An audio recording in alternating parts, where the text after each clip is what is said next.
Chapter 1. In the depths of the Yunhua Plateau in the southwest of Zhongzhou State, there was a campsite that was destined not to be marked on any map in the vast primeval forest. The entire campsite was built inside the primeval forest. In addition to the trees that could shelter it from the wind and rain, there were only a few undulating mountains around it. Starting from the main gate of the campsite, it took less than 2 kilometers to reach the border between Zhongzhou State and Annan State. It was so remote that it couldn't be more remote. The campsite was small and did not cover a large area. There were about a dozen thatched huts for people to live in, and a very small but very clean open-air training ground. In the center of the training ground, a watchtower nearly 10 meters high and a flagpole with the star flag of Zhongzhou State fluttering stood alone. It was the highest place in the entire campsite. But in such an environment, the view from the watchtower was not much better than that from the ground. It was better than nothing. The sun was setting. The last afterglow of the setting sun fell on the training ground of the campsite, and the whole training ground was dim. There was a strong wind at dusk. The violent airflow tore the star flag on the flagpole. The flag fluttered, the wind blew away the clouds, and the whole campsite looked like a desolate and vivid picture. A group of soldiers in military uniforms silently saluted under the star flag, looking solemn and solemn.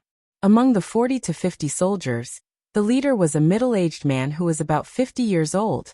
He had a very ordinary appearance and figure, but a pair of extremely spirited and even sharp eyes added a lot to his entire person. He was dressed in military uniform, and although he did not wear a military rank, when his eyes swept around he appeared especially majestic. The middle-aged man looked at the fluttering star flag above his head, and put down his saluting palm after a long time. "Seniorly, go back with me." The middle-aged man put down his arm and looked at the old man beside him who was also in a military uniform. He said sincerely, almost pleading, "You've worked hard and made great contributions at the border for many years. Everyone has seen it. It's time for you to go back and enjoy your life. The environment here is hard, and it's not good for your health." The old man in the military uniform had white hair, but it was combed neatly. Even his body was straight. Unlike the middle-aged man beside him, he had a military rank and it was not a low one. He was a lieutenant colonel. However, compared to the old man's age, this military rank was not very impressive. Hearing the middle-aged man's words, the old man narrowed his somewhat turbid eyes. He shook his head with a smile and said in a hoarse voice, "Soldiers should die on the battlefield. Who would go back to enjoy life and wait for death? Dongsheng, I appreciate your kindness, but forget about going back. Although I'm old, I can still carry a gun and contribute to the country for a few more years. After staying here for so long, even if I go back, I won't be used to it." The middle-aged man named Dongsheng looked bitter. He opened his mouth and said worriedly, "Seniorly, your body is really not suitable to stay here." "I know my body." The old lieutenant colonel's tone was indifferent, but his expression was resolute. "Although I won't live for long, I can still carry a gun for a few more years. Dongsheng, I've made up my mind. If you're just thinking about my body, then don't say anything." He paused and suddenly said with a self-mocking smile, "Of course, if you're here today for the treason of that little beast, Li Guangtu, and you want me, Li Honghe, to go back to confess my crime, I'll go with you now. That beast committed treason. As his father, I'm guilty. It's the father's fault to raise him but not to teach him. I have nothing to say." "Seniorly." Yi Dongsheng's expression changed. He raised his voice unhappily and said angrily, "Senior, what are you talking about? You're the hero of Zhongzhou State. Who dares to say that you're guilty? I'll be the first to shoot him. For hundreds of years, the military law of Zhongzhou State has never implicated others. He is him and you are you. They're two different things. If we didn't trust you, how could we have let you stay at the border for 20 years? The old man was expressionless. He just looked up at the star flag above his head, and his eyes were sad. Yi Dongsheng sighed slightly, lowered his posture again, and said in a low voice, "Seniorly, although the case of Guangtu's treason has been decided, it's the general trend. Many of the details are still confusing. From my personal standpoint, I don't believe that Guangtu would commit treason. Although it's been 20 years, there's still a chance to reverse the verdict if we investigate it carefully. Senior Li, we need a stabilizing force like you to go back to Yuzhou and cheer us on. Li Honghe seemed to be disheartened. He shook his head and said indifferently, forget it. It's meaningless to dig up the things that have passed for so many years. Dongsheng, if you're not here to denounce me, then go back. This place is very suitable for me. I'm an old man who's about to die. If I go to the colorful world of Yuzhou, it'll be a suffering. Don't say any more. Yi Dongsheng opened his mouth and wanted to say something, but he stopped on second thought. At this point, he really couldn't say anything. Senior Li, I'll give you time to think about it. I'll see you again in a year. If you have any requirements, just tell me. I'll do my best to help you. Yi Dongsheng was silent for a while, and then said with a wry smile. Li Honghe just shook his head, indicating that he had no requirements. Yi Dongsheng let out a deep sigh. Without hesitation, he strode toward a helicopter parked in front of the watchtower. The helicopter's rotors roared, and the dust flew. When he was about to walk to the helicopter, Yi Dongsheng suddenly turned around and said loudly, Senior Li, if we can prove Guangtu's innocence and help you wash away your shame, would you like to go back to Yuzhou with me? The dust under the rotors flew up, and Li Honghe's expression became a little vague. He narrowed his eyes, and his voice was not loud, but it clearly sounded in Yi Dongsheng's ears. I'll wait for the good news. Yi Dongsheng nodded and went straight into the cabin. The helicopter began to take off, flying higher and higher. Inside the cabin, Yi Dongsheng sat in the seat, looking at the training ground that was getting smaller and smaller below, and looking at the old man who turned around and walked to the watchtower. He whispered to himself, what are you insisting on? At the same time, in the space on the top floor of the watchtower, when Li Honghe came in, a young man with his back to Li Honghe asked the same question. What are you insisting on? You don't understand. Li Honghe looked at the young man standing in front of the window, and responded with kind eyes. This was a young man who easily gave people a good impression at first glance. He was about 20 years old, thin, and had a face that could only be considered delicate. Perhaps because of years of malnutrition, it looked a little pale. His temperament was very gentle, and his eyes were clear. There was not the slightest sharpness or arrogance in him. He stood calmly at the window of the upper space of the watchtower, looking at the helicopter flying further and further away. His clear eyes were filled with undisguised desire and longing. Gentle as jade, quiet and far away. These words seemed to be the most appropriate to be used on him. Why don't we go? Hearing the old man's answer, the young man finally turned around and said calmly, Grandpa, this should be the 4th time someone has come to ask you to come out of the mountain, right? We can leave, why don't we? We can't go. Li Honghe shook his head and said in a deep voice. Waiting for a good price? The young man raised his eyebrows slightly. We can't help it. Li Honghe said with a wry smile. Tianlan, you won't understand. There are some things that you will only understand when you leave here and go outside. Outside? Li Tianlan muttered to himself, and then said in a self-deprecating tone. Outside. He had heard this word almost since he was a child, and he had heard it countless times. But in fact, his world was only the camp in front of him. More than a year ago, he did go out once, but he went to a more closed environment than here. Outside? What was outside? He looked around silently. The upper floor of the watchtower was similar to a room, but there were windows in all 4 directions for investigation. The room was built of wood, and the outer layer was covered with a layer of tarpaulin, which barely sheltered him from the wind and rain. The furnishings inside the room were also extremely simple. There was only a huge bookshelf full of books, which was very intimidating.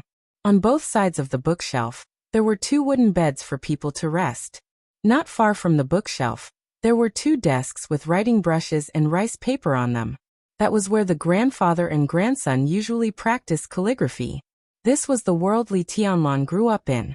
He didn't hate the current environment, but after going out once, he was more and more eager to go out and see the scenery outside.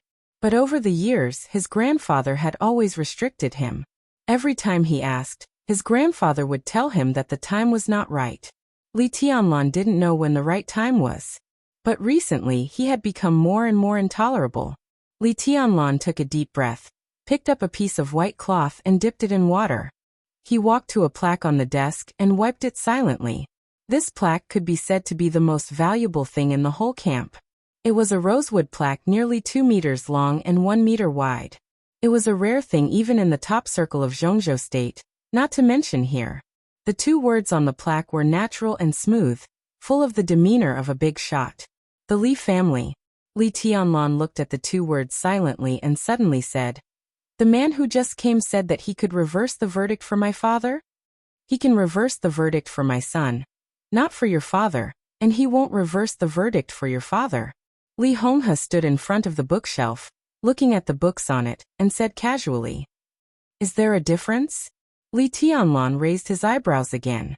His temperament looked very weak, but the movement of raising his eyebrows made him come alive and gave birth to a fierce momentum. "Of course there is," Li Honghe said calmly. "They don't know I have a grandson. If they know your existence." "Ha!"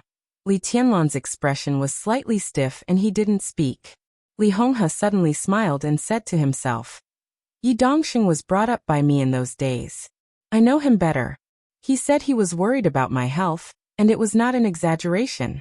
It is estimated that after he leaves this time, within 3 days, he will send 2 private doctors to me. He is considerate."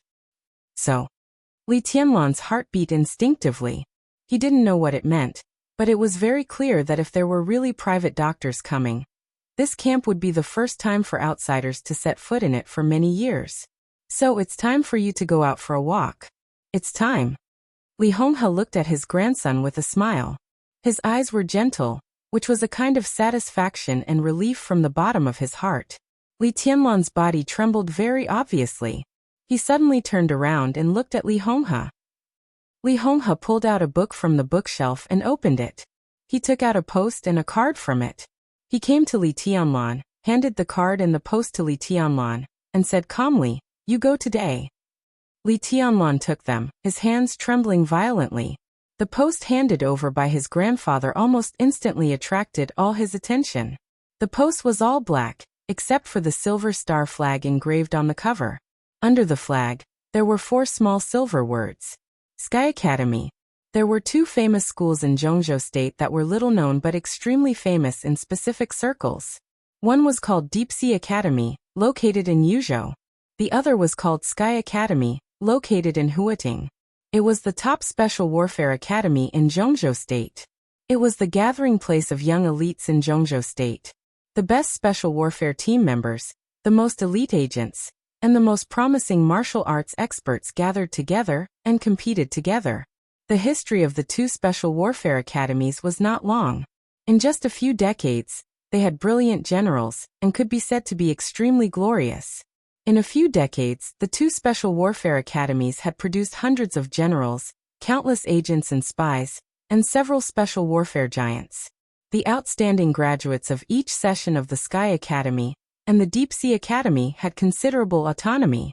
On the premise of serving the country, they could choose to enter various special warfare departments in Zhongzhou State and would be focused on training. For anyone who had strength and ambition but no backing, an admission letter from the Deep Sea Academy or the Sky Academy was tantamount to a road to heaven.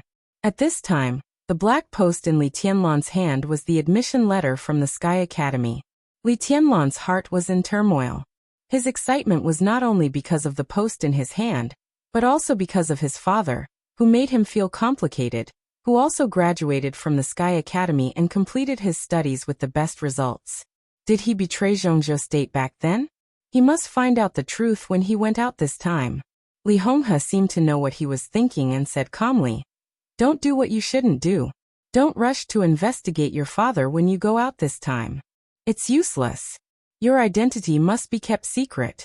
Otherwise, if others know that you are my grandson, you will only die faster. You naturally need to reverse the verdict on your father, but now you are not qualified. At the very least, your achievements can't be weaker than your father's. Only in this way can you be qualified to investigate." Li Tianlan nodded silently and said nothing. "Do you know why I can still be here today?" Li Honghe suddenly asked. Before his grandson answered, he chuckled and said, "It's because I'm strong enough." "Grandpa, do you think it's a good thing to stay here?" Li Tianlan couldn't help asking, holding the post in his hand. Li Honghe took a deep look at him and said indifferently, "It's not a good thing, but there's something worse than this. You may not want to hear it." He shook his head and pointed to the business card in Li Tianlan's hand. "When you arrive in Huating, call this number. They will pick you up and arrange for you to go to school." Li Tianlan nodded and suddenly said, "Grandpa, what about you? Aren't you leaving?" "I'll wait for you to pick me up." Li Honghe smiled, took a step forward, tidied up his grandson's clothes and said calmly, "Tianlan, some things are not as simple as you see. When you get out, you will naturally understand. I'll wait for you to become stronger. When you can reverse the verdict on your father and stop shaming the Li family, I'll leave this place." He took a step back, looked at Li Tianlan with a smile, and continued, "I can afford to wait for a few years."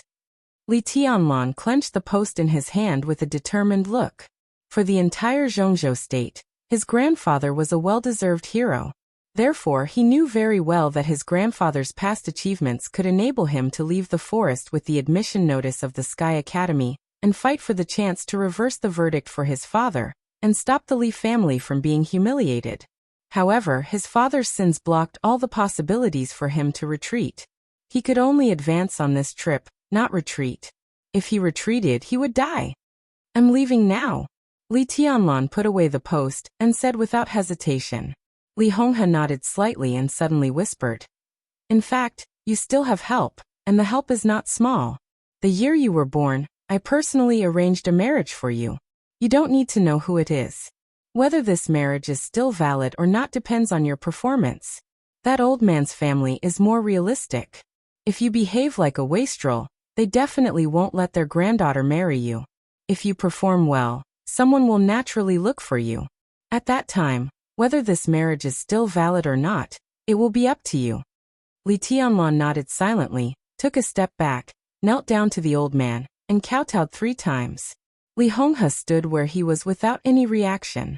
Li Tianlan got up silently and went straight down the watchtower. Outside the window, the setting sun was gone, and darkness enveloped the whole forest. In the windy but moonless night, Li Tianlan walked through the forest with no expression on his face and gradually went away. The old man had been standing by the window and watching Li Tianlan's back completely disappear. Then he slowly turned around and came to his desk. He picked up the brush and ground the ink, intending to practice calligraphy. Neither the grandfather nor the grandson's calligraphy was good, but practicing calligraphy could cultivate one's character. Therefore, the old man and the young man had been persistent for many years. But this time, Li Honghe held the brush for a long time and didn't write a word. It was not until the ink soaked the rice paper that he sighed, put down the brush, and came to Li Tianlan's desk. The ink on the desk had dried, and the black and white were particularly dazzling. Li Honghe stared at the rice paper, and his pupils suddenly contracted. Different from the small characters that Li Tianlan usually wrote, there was only one big character on the thin xian paper. It was written in an ostentatious and wantonly manner. Between the lines, there was a kind of incisive fierceness. "Kill." Li Honghe suddenly turned back. Li Tianlan's figure had already disappeared outside the window. Only the endless night filled the forest, as long as winter. Chapter 2. In Zhongzhou State, as a city whose importance was second only to the capital, Yuzhou, almost every corner of Huating was bustling with activity 24 hours a day. It was especially so at the station. With the steady rise of Zhongzhou State's status in the world, the development of Huating seemed to have reached a peak. More and more people began to come to this bustling big city to seek opportunities.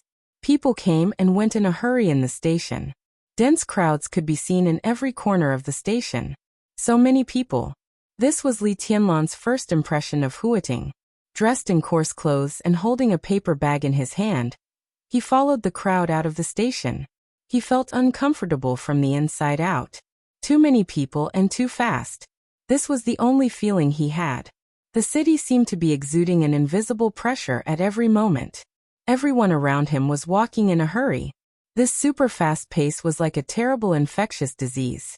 It could easily infect everyone, so everyone's speed became faster and faster. It was as if they wanted to tire themselves to death. Li Tianlan's heart was as still as water. As a newcomer, even if he was assimilated by the pace of the city, it would not be so fast. Walking out of the station, Li Tianlan bought a bottle of 1 yuan mineral water and took a sip. Then he stood there calmly and waited. An hour ago, when he was still on the road, he pulled out the business card in the paper bag and dialed the number on it. He was a bumpkin who had just walked out of the primeval forest. The phone he called was borrowed from a kind-looking ant. The person who answered the phone was a woman who seemed to be very young. She had a cold voice and called herself Flaming Fire, a very strange name that was the opposite of the cold tone. They agreed to meet at the station exit in an hour. Calculating the time, it should be about time. Li Tianlan suddenly chuckled. Flaming Fire. To him, this name had a profound meaning. A young girl who happened to walk past Li Tianlan heard his laughter and subconsciously took a few steps away. She looked at him and frowned slightly, with undisguised disgust in her eyes. Li Tianlan was not ugly, but he was not handsome either. In addition, he was dressed in coarse clothes, holding a bottle of mineral water in his hand and clutching a paper bag that obviously had no money.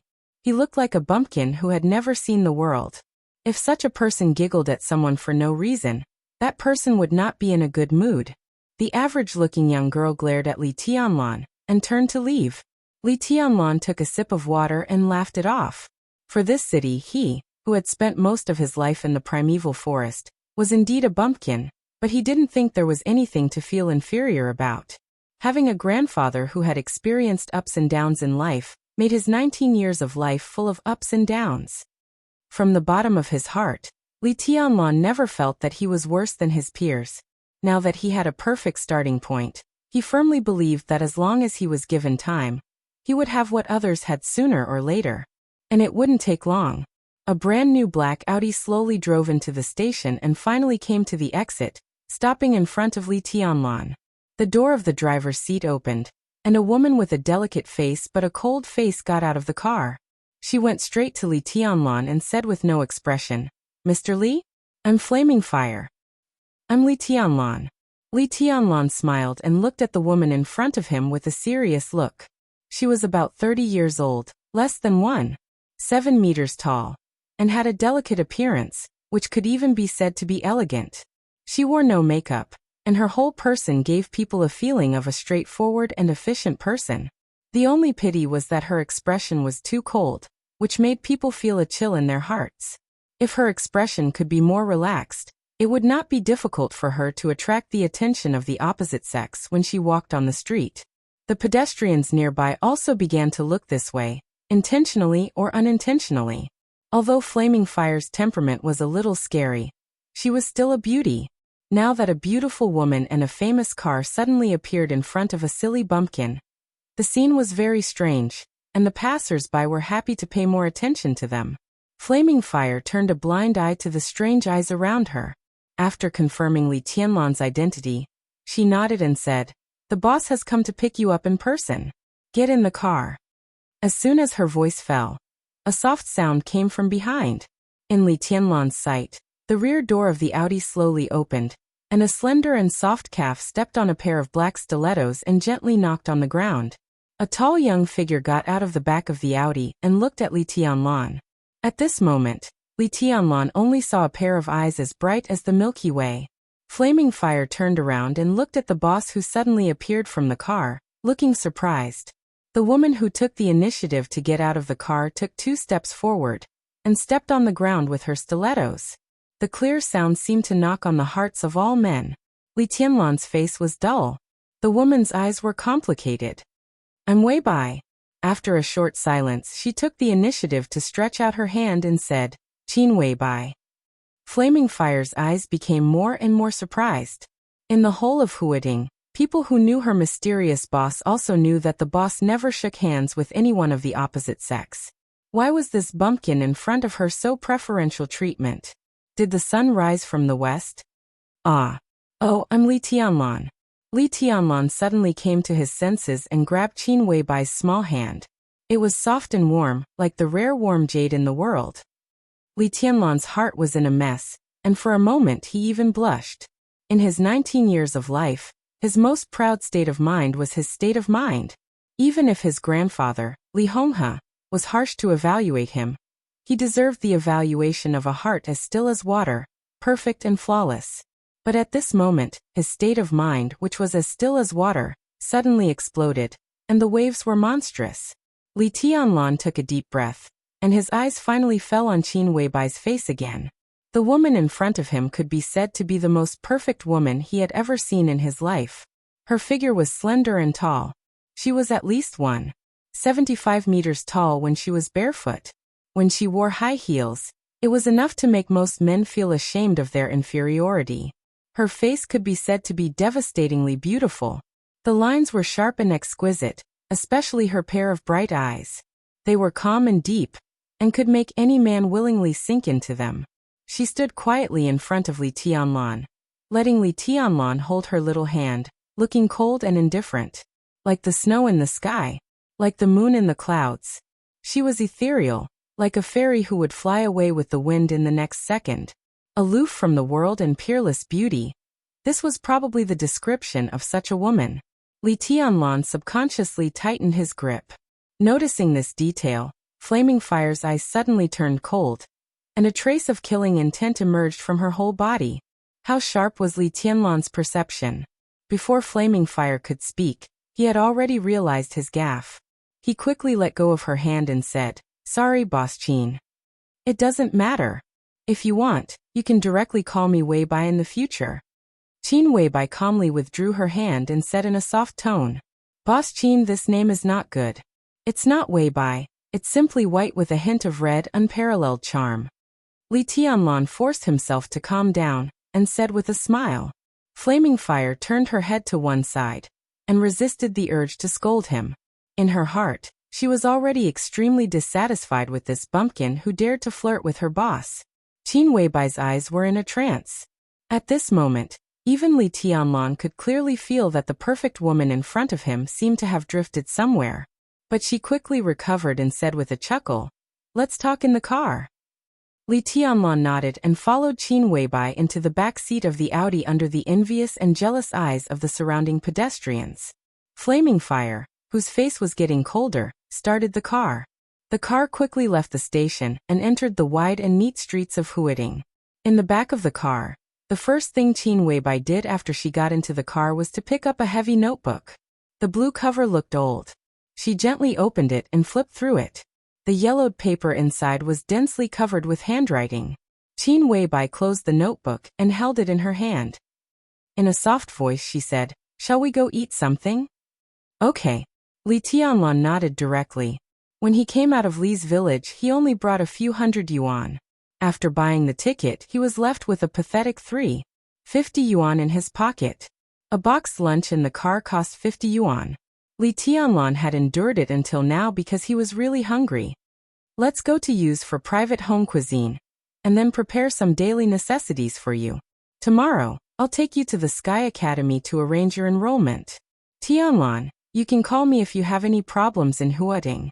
I'll try my best to solve them. My mobile phone is on 24 hours a day. You can call me at any time." Qin Weibai stroked the notebook in her hand and looked at Li Tianlan beside her. Her tone was very serious.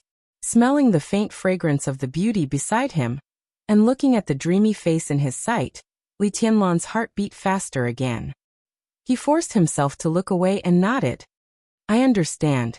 Thank you, Boss Qin." Qin Weibai frowned. Obviously, she was not very satisfied with the title Boss Qin, but she did not say much. Li Tianlan also fell silent and looked at Huading outside the car window in a trance. Row upon row of high-rise buildings, roaring cars coming and going, well-dressed pedestrians strolling on the street, old people holding children's hands, laughing and talking. There was also the warm sunshine that was rarely felt at the border. Scenes of prosperity kept retreating as the car moved forward. Li Tianlan's eyes were in a trance. His pale face was complicated and sad. He thought of the father he had never seen again. 20 years ago, his father was one of the top special warfare personnel in Zhongzhou State. But at the peak of his career, he died in the most humiliating way on the border between Zhongzhou State and Annan State. The charge was treason. The evidence was conclusive.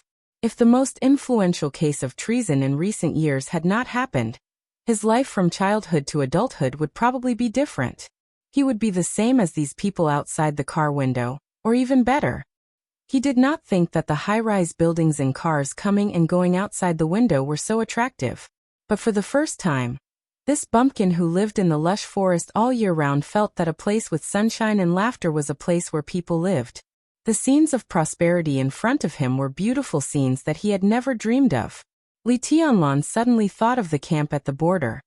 He thought of those veterans who followed his grandfather to exile him at the border for many years after his father's treason. He thought of Yi Dongxing's words. Yi Dongxing said that he could try to reverse the verdict for his father and prove his innocence. If father was really innocent back then who was the one who caused the treason case? Who was it that killed his father? Who are they? What do they want? What is all this for? Li Tianlan did not know who they were, but he was sure that if they really existed, they definitely had the strength to stand at the peak of this city, and even the whole Zhongzhou state. The scene outside the window was getting more and more prosperous. Li Tianlan tightly pursed his lips. He was under pressure, but more than that, he was filled with endless fighting spirit. What are you thinking about? Qin Weibai, who had been looking at Li Tianlan, suddenly asked. They shouldn't live in that kind of place. They really shouldn't. Li Tianlan stared at everything outside the window and muttered to himself. A hint of a smile appeared on Qin Weibai's cold and delicate face. She seemed to have understood what Li Tianlan meant, but at the same time, she seemed to have not. Some people say that Huading is a city that has been desolate for 1,000 years, and a glorious era. This is a miraculous city that rose from zero. Tianlan, what do you think of this comment? Desolate for 1,000 years and a glorious era. Li Tianlan's eyes were still looking out of the window. He smiled and said, how can I do that? Beside him, Qin Weibai sighed softly and subconsciously opened the old heavy notebook in her hand. Hundreds of words appeared vividly on the yellowed paper, like someone's diary. To be fair, the handwriting on the paper was not beautiful, but it had a kind of piercing sharpness. Every stroke penetrated the back of the paper, and every word was as sharp as a sword. Qin Weibai's eyes stopped on the last sentence of the diary, and she was lost in thought. Everything under the sun is an illusion. I come from the darkness with eternal majesty. Chapter 3. The so-called private home cuisine referred to a small catering business that was opened in a residence or office building without a license, no waiters, and no fixed menu. It was a business with a very low threshold. As long as the chef had the skills, it didn't take much effort to do it. It was just a matter of taste. Huading, with a population of tens of millions, could easily have tens of thousands of private home cuisine restaurants, but there were few that could really be remembered by diners. After all, the entry threshold was low, and the quality was inevitably uneven. Among the countless private home cuisine restaurants, very few could make a name for themselves, and Yu's private home cuisine was one of them. Yu's private home cuisine in Huading was so famous that even Li Tianlan, a bumpkin, had heard of it. Most of what he had seen and heard came from his grandfather, Li Honghe. The old man, who was now down and out, also had a glorious life decades ago. At the border, the old man had mentioned Huading's Yu's top-grade xiaodiao and braised pork several times. Yu's xiaodiao in particular had a limited production. A considerable part of it was given to the top tycoons in Zhongzhou State's Hidden Dragon Sea every year. The rest was scarce, even rarer than a 50-year-old Mao Tai. Decades ago, Li Honghe, as one of the strongest men in Zhongzhou State, lived inside the Red Wall. He could get more than 10 jars of Yu's xiaodiao every year. The old man once praised this wine as an immortal wine. Later, he went to the border because of his son's accident. Not to mention the top-grade xiaodiao, he rarely had the chance to drink erguotu, which cost a few yuan. In Li's village, the old man, who was addicted to alcohol, could drink a bottle of erguotu for a week or even a month. He took a sip every time and praised erguotu as an immortal wine. The old man enjoyed himself, but Li Tianlan felt sad. Naturally, he was deeply impressed by Yu's private home cuisine that the old man mentioned several times. The black Audi drove around in the bustling downtown area of Huading, and finally stopped in front of a deep alley. Yu's private home cuisine is in front of us. The car can't get in. We have to walk another 100 meters. Qin Weibai said softly with a notebook in her hand. She seemed to be in a good mood. Her slender legs, which were so long that it made one's mouth dry, were crossed. There was a smile on her dreamy, exquisite face. It was light and shallow, but it added a sense of elegance and serenity to her whole person. Good wine needs no bush. It takes courage to open a restaurant in such a place, even if it's a private restaurant. Li Tianlan sighed with emotion as he looked at the scene in front of him. They had long since left the center of Huating. This place was not a godforsaken place, but no one would deny that it was desolate. There were no high-end residential areas or large companies nearby. Some ordinary people obviously couldn't afford the private home cuisine of Yu's that easily cost tens of thousands of yuan. It was almost impossible to open a private home cuisine restaurant in such a place and have a good business. This place doesn't make money by sales. Yu's private home cuisine has a history of more than 100 years in Huating. Old Master Yu of this generation was the best chef in the Red Wall a few years ago. In the past, his status was no less than that of the royal chefs in the imperial palace. It is said that many high-level officials in Zhongzhou State have a special liking for his cooking. After coming out of the Red Wall, the old man opened Yu's private home cuisine in Huating and soon became famous. However, the old man only cooks 3 tables a day and needs to make reservations 3 days in advance. He never makes an exception, so there is no need for too many people to come here. 3 groups of customers a day are enough. Qin Weibai got out of the car with the notebook in her hand and walked in front to lead the way. An old man with a character. Li Tianlan replied casually, but his eyes involuntarily looked at Qin Weibai's back. From the back, Qin Weibai was still a beautiful sight that would never fade. Her white and tender neck, slender waist, perky buttocks that didn't look fat, and slender and straight legs would make people subconsciously fantasize. A sentence came to Li Tianlan's mind subconsciously. Every move could be a poem. Every frown and smile could be a painting. This kind of perfect charm was simply natural. It was not an exaggeration to say that it could even ruin a country and bring disaster to the people. She really has a character. Some time ago, a senior official of Huating accompanied a leader from the capital to have a meal. Because he didn't make a reservation in advance, he was directly turned away. Even his official identity didn't work. In the end, the 2 senior officials could only swallow it and didn't even dare to say a harsh word. Qin Weibai said as she walked. So fierce. Li Tianlan was a little surprised. The feudal autocratic culture of Zhongzhou State for more than 2,000 years had made the ideology of the official standard go deep into all levels of Zhongzhou State society. It could even be said that it was part of Zhongzhou State's culture. Everyone knew that this kind of dregs of the official was wrong, but it was difficult to change anything.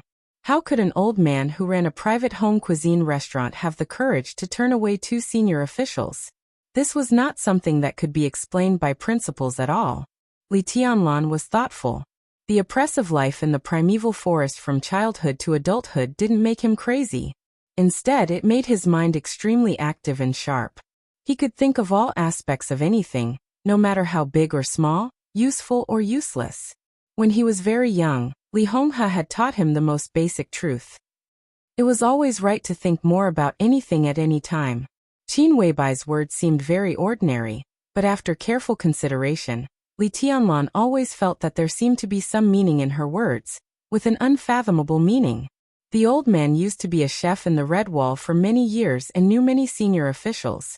One of the big shots especially appreciated the old man's cooking. This kind of relationship may not help the old man do anything big, but it will never let the old man fall to the point of being bullied. Qin Weibai's tone became more and more light. A chef? Even if he is a chef in the Red Wall, he shouldn't. Li Tianlan said as if talking to himself. Qin Weibai smiled slightly and didn't speak. As they chatted, they had walked to the door of Yu's private home cuisine in the depths of the alley. Yu's private home cuisine sounded very arrogant, but it was very low-key on the outside. It was just a small courtyard with 2 wooden doors that looked particularly old. There was only a plaque hanging above the door, and the 2 words Yu's on the plaque seemed to have become blurred after years of wind and rain. Li Tianlan glanced at the plaque unconsciously, and his footsteps that were about to enter the door suddenly stopped. His pupils suddenly shrank, and his eyes stared at the 2 words Yu's on the plaque. How similar the two words used in front of him were to the two words Li's on the big red sandalwood plaque in the watchtower of the border camp. Whether it was the charm or the characters, they were exactly the same. It was completely the work of the same person. It was his grandfather, Li Honghe, who wrote the two words Li's on the red sandalwood plaque and put it in the watchtower. The plaque of views in front of him. Li Tianlan glanced at Qin Weibai beside him. She brought him here for more than just a meal. Qin Weibai still stood there calmly, but the look in her eyes was a little playful. Shall we go in? Okay. Chapter 4. The interior of Yu's small courtyard was not large, but it was very elegant. There were flower beds on all sides, leaving only a stone path for walking. Several stone tables were placed in a triangular shape in the courtyard. Sitting in front of the tables, one would feel as if they were in a sea of flowers, and the fragrance of the flowers was pleasant. When Li Tianlan entered the small courtyard, an old man, who looked about 70 or 80 years old, was lying drowsily on a wooden recliner in the courtyard, basking in the sun. The old man was thin and short, only a little more than 1.6 meters tall. His hair was gray and his face was wrinkled. He was lying comfortably on the recliner, which was much larger than his body, exuding an air of decadence from head to toe. Li Tianlan looked calm. Sensing that someone came in, the old man opened his half-closed eyes and glanced at Qin Weibai.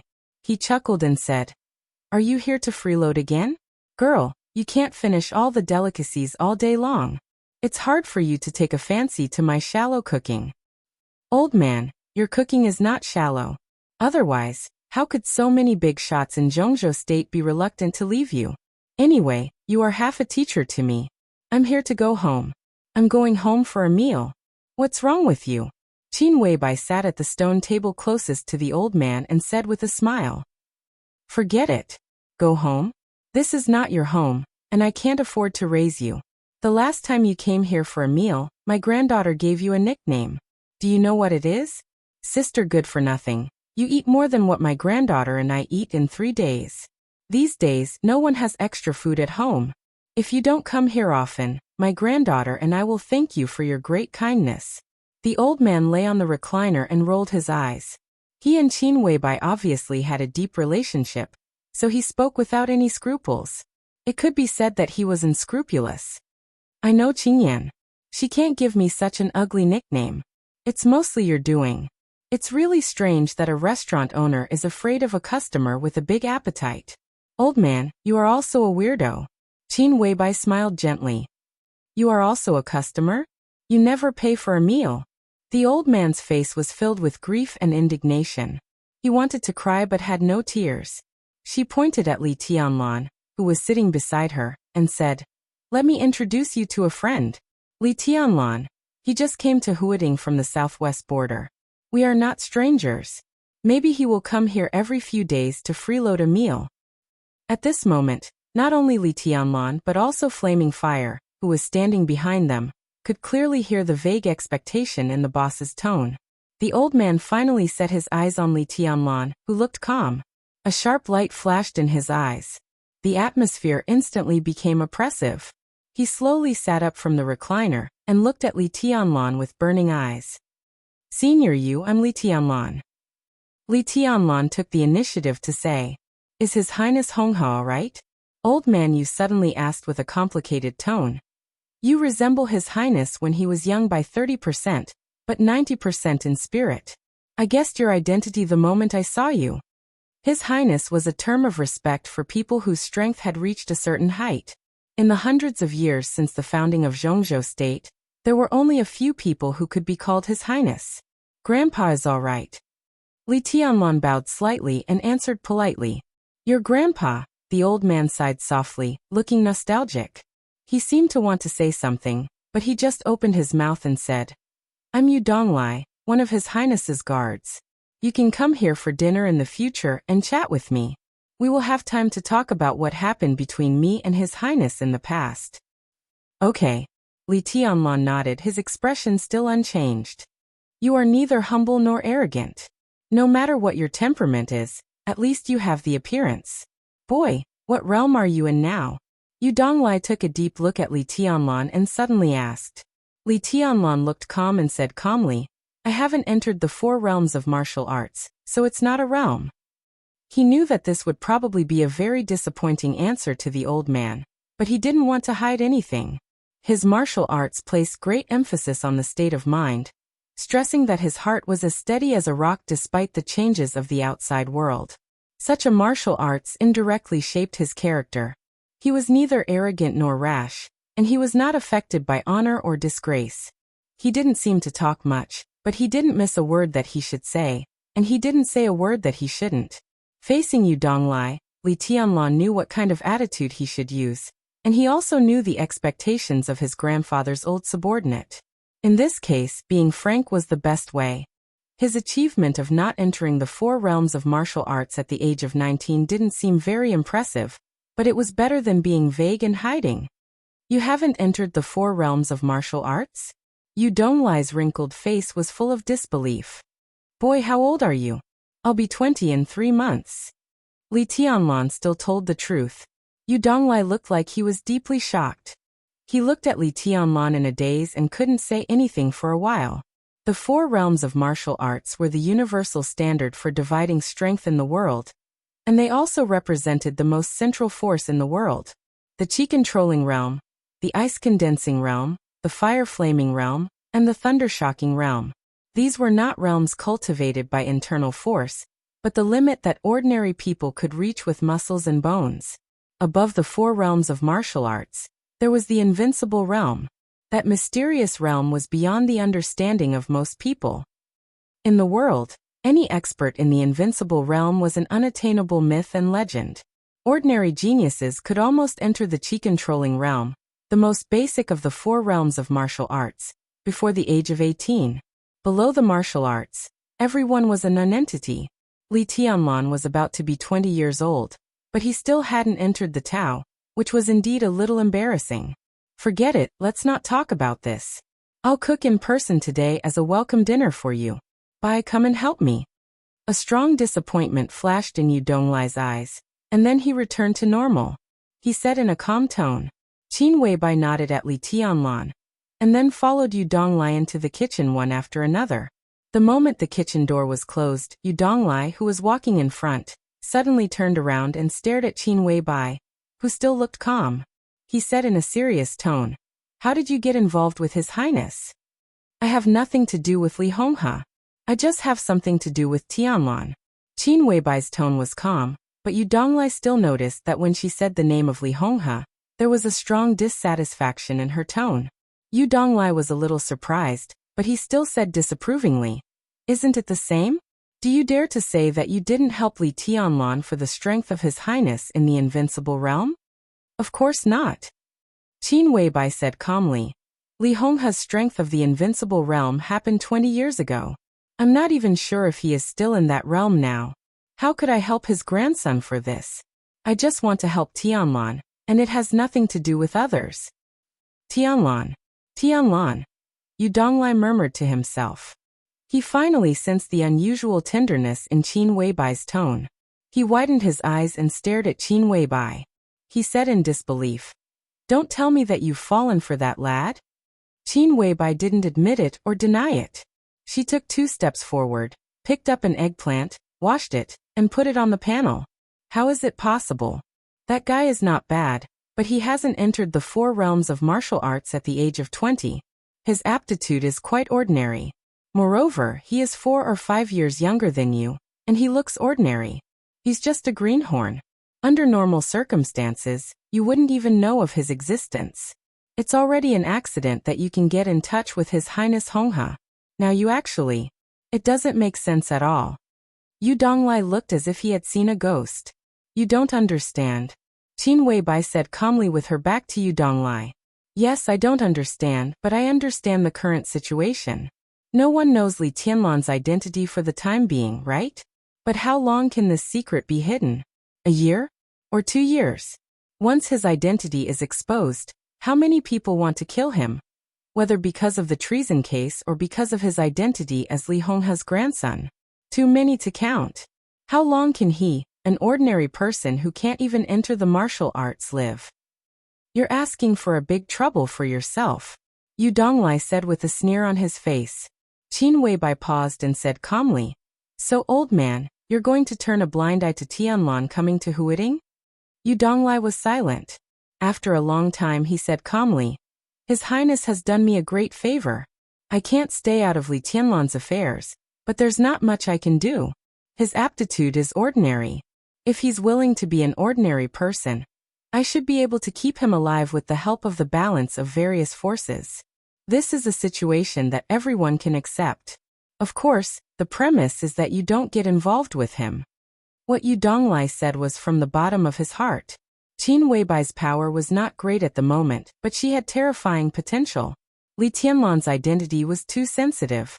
Once his sensitive identity was combined with Qin Weibai's potential, he was afraid that many people would not hesitate to kill the two of them. When Yu Donglai arrived, he would not even be able to stop them. The Li family had withdrawn from the special warfare system of Zhongzhou State for 20 years.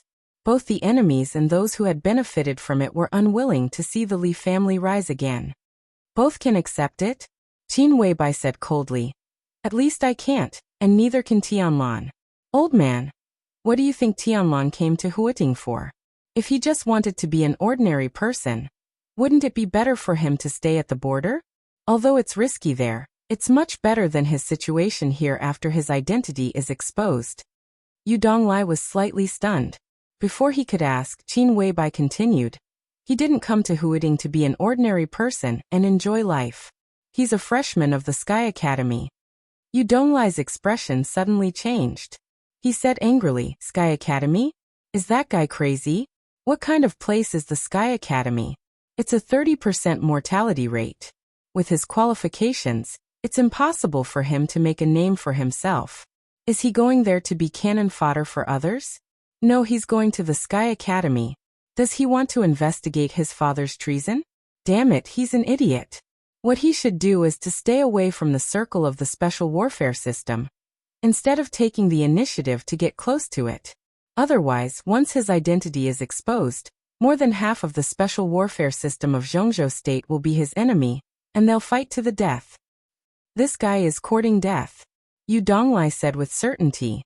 "So I plan to go to Billy State in the next few days. If everything goes well, at least Tianlan will have one more life-saving card. At the very least, it will give him more time to grow." Qin Weibai smiled, and her tone became more and more ethereal. Yu Donglai's palm shook, and a piece of streaky pork he had just taken out fell to the ground. You're crazy. You'd better not touch things that don't belong to you. Don't you understand such a simple truth?" The old man shouted in exasperation. "What I like is mine. That's my truth." Qin Weibai's tone was calm, and her momentum suddenly changed, becoming cold and domineering. Yu Donglai felt powerless. Once in Zhongzhou State, an eccentric Taoist who was regarded as a half-immortal by countless bigwigs had commented on all the heroes in Zhongzhou State one by one. When that eccentric Taoist commented on the patriarch of a top wealthy family in Zhongzhou State, he directly used the phrase saint inside and king outside to summarize. This comment was still widely spread, and some people still remembered it clearly. With everything Qin Weibai had now, she was naturally not in the eccentric Taoist's eyes, nor was she qualified to be on the list of people to be commented on.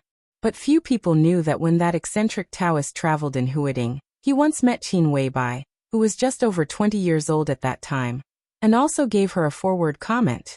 It was completely opposite to the comment of that patriarch of a top wealthy family, king inside and saint outside. This young woman, who was now known and remembered by more and more people in Huiting, never had any room for change or compromise when she decided on something. Yu Donglai could not stop her, and no one could. If you can really come back alive, Li Tianlan will indeed have one more life-saving trump card in the Sky Academy. But is it all worth it? The old man picked up another piece of streaky pork, and asked in a complicated tone. Before Qin Weibai could continue, he said again, "I have no choice. He is the grandson of His Highness. In any case, I will protect him even if I have to sacrifice my old bones. But you don't have to do this at all. I'm really curious about how you know that guy. It's totally inexplicable." Qin Weibai, who was chopping vegetables with a kitchen knife, looked at him with gentle eyes and murmured softly, "A long, long time ago, Before he knew it, I knew him. She took a deep breath and said slowly, "Old man, I know you have a close relationship with the headmaster of the Sky Academy, and it's hard for me to speak to them.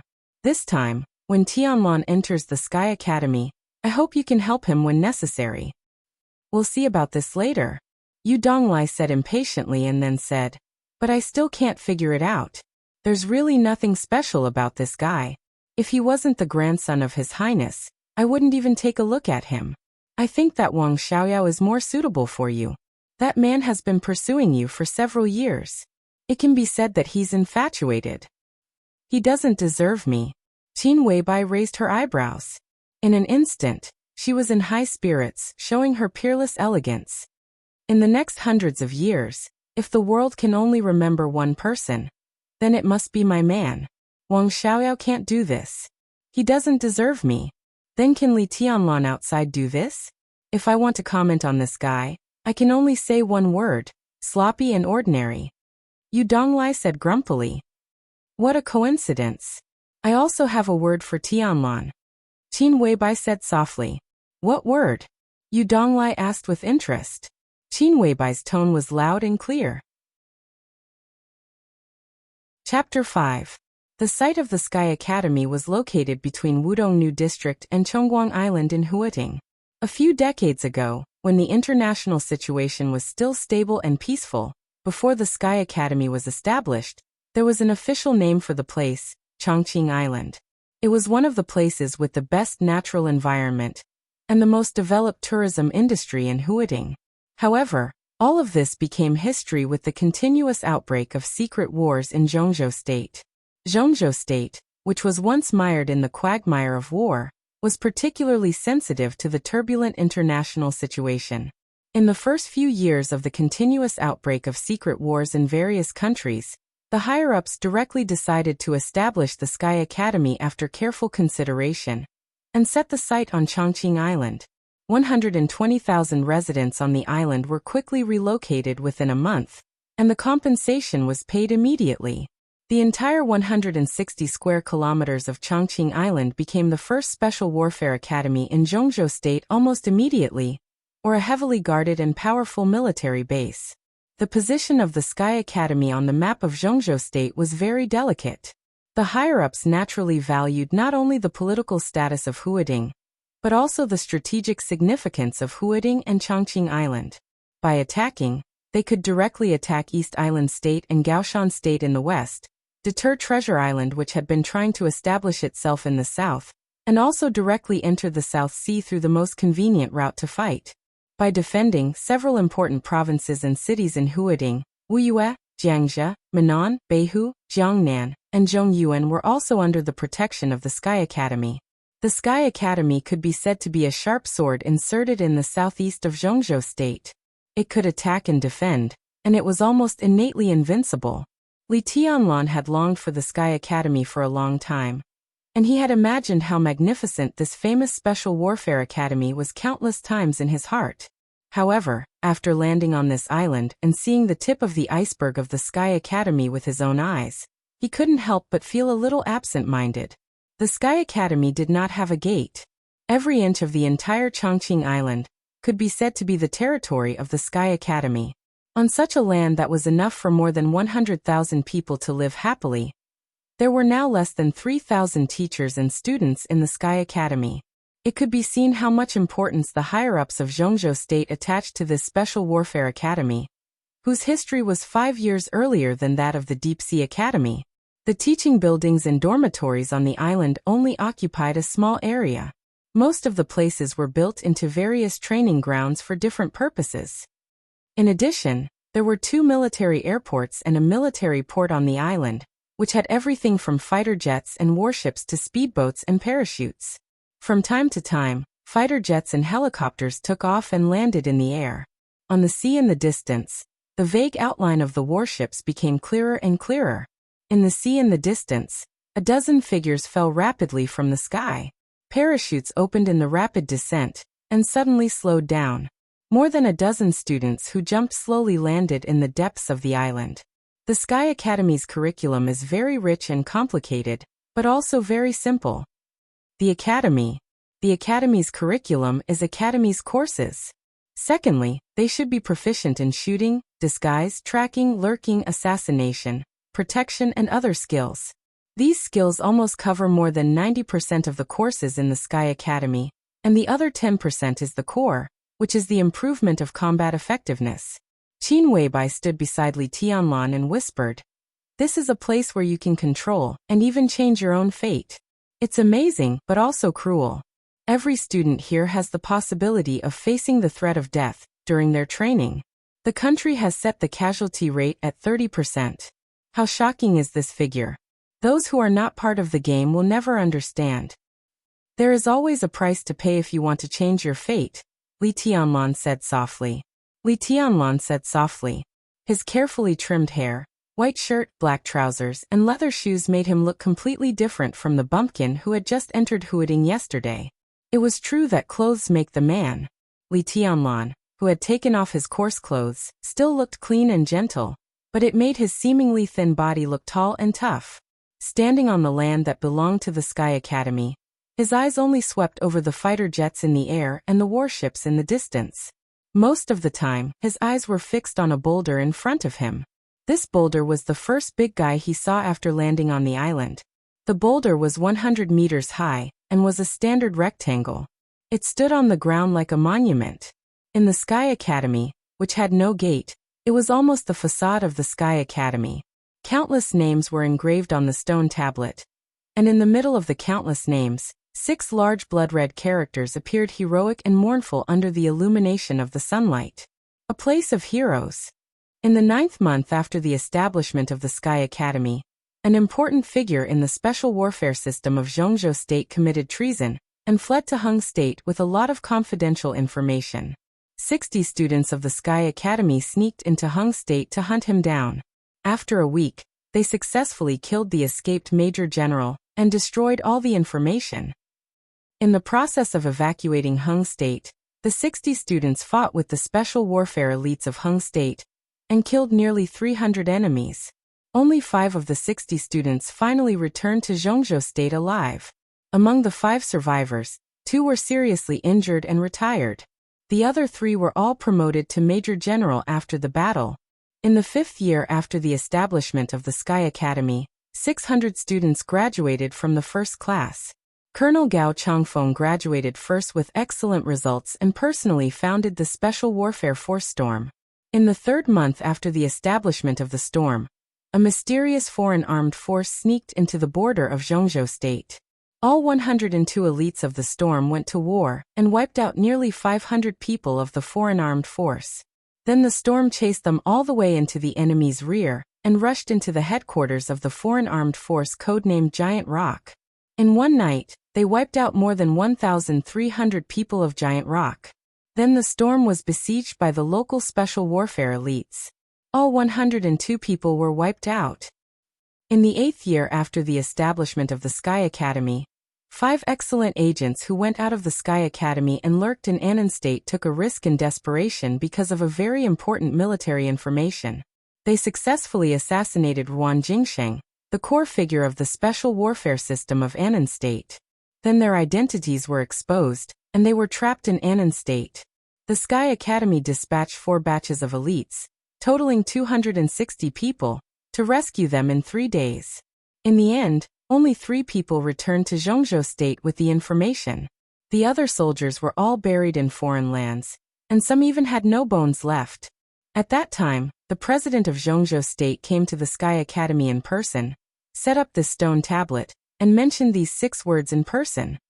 From then on, the headmaster of the Sky Academy would personally engrave the names of every soldier and agent who graduated from the Sky Academy after their sacrifice. Boy, do you see? The stone tablet in front of you is engraved with the names of almost all the victims of the Sky Academy. For decades, only one student who graduated from the Sky Academy did not have his name appear on it after his death. Instead, he became a disgrace to the Sky Academy. Boy, do you know who he is? Yu Donglai, who came here with Qin Weibai and Li Tianlan, suddenly asked. The old man was accompanied by a girl who was about the same age as Li Tianlan or even younger. She wore a pure white dress and had bright eyes and white teeth. She looked gentle and quiet. like a pure and flawless white lotus. She felt the sharpness of Yu Donglai's tone. She stretched out her small hand and gently pulled Yu Donglai's cuff. Yu Donglai was unmoved and just looked at Li Tianlan calmly. Qin Weibai's expression changed, but she did not speak in the end. I know, Li Tianlan said in a calm tone, and said nothing more. His father was a student of the Sky Academy, and he graduated with the most perfect results. The man who should have become one of the giants in the dark world after leaving the Sky Academy, and brought great glory to the Sky Academy, had accidentally become the only traitor since the establishment of the Sky Academy. This was a disgrace to Zhongzhou State, and also the deepest hidden scar of the Sky Academy. If there was only one name missing on this stone tablet, which was engraved with the words Land of Heroes, Li Tianlan did not need to think to know who the missing name was. If it weren't for the heavy loss caused to Zhongzhou State by the treason case full of inside stories, the Sky Academy would definitely be more glorious today. At least, it wouldn't be overshadowed by the Deep Sea Academy, and it would be more worthy of the name, the place where heroes come from. Yu Donglai glanced at Li Tianlan and said in a melancholy tone. He paused for a moment before continuing. Then some people wouldn't be so arrogant. Li Tianlan suddenly turned around. His eyes, which had been calm as water, suddenly became as sharp as a sword. He looked directly at Yu Donglai and asked, Senior Yu, who are you talking about? Yu Donglai was expressionless. He just waved his hand and said to the girl beside him, Qingyan, go and register with your brother Li. I'm going to visit your grandpa Zhuang with your sister Little Bai. We'll meet you in the dormitory area later. Yu Qingyan, who was dressed in a white dress, answered obediently. She looked at Li Tianlan and called him Brother Li. Like Li Tianlan, she was also a student of the Sky Academy this year. She was pure and kind, but had a good aptitude for martial arts. After having lunch at Yu's private restaurant yesterday and leaving, Qin Weibai specifically mentioned Yu Qingyan to him, and said that she had infinite potential. If her character could be changed a little, she would definitely be a good assistant who was no less useful than Flaming Fire. Li Tianlan attached great importance to Qin Weibai's words almost instinctively. He did not look down on Yu Qingyan, who he met for the first time today. He never thought of trying to make Yu Qingyan his pawn. At least for now, Li Tianlan did not think he was qualified. But he who had just entered Huating did not mind making friends with anyone. He did not want to offend an ordinary person for no reason, let alone Yu Qingyan who had a grandfather like Yu Donglai. One day, my glory will cover the shame my father brought to the Sky Academy. At that time, I will personally engrave his name on this stone tablet, at the highest place.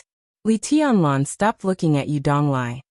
He took a deep breath, looked at the stone tablet in front of him, and suddenly said, You have great ambition. Yu Donglai laughed.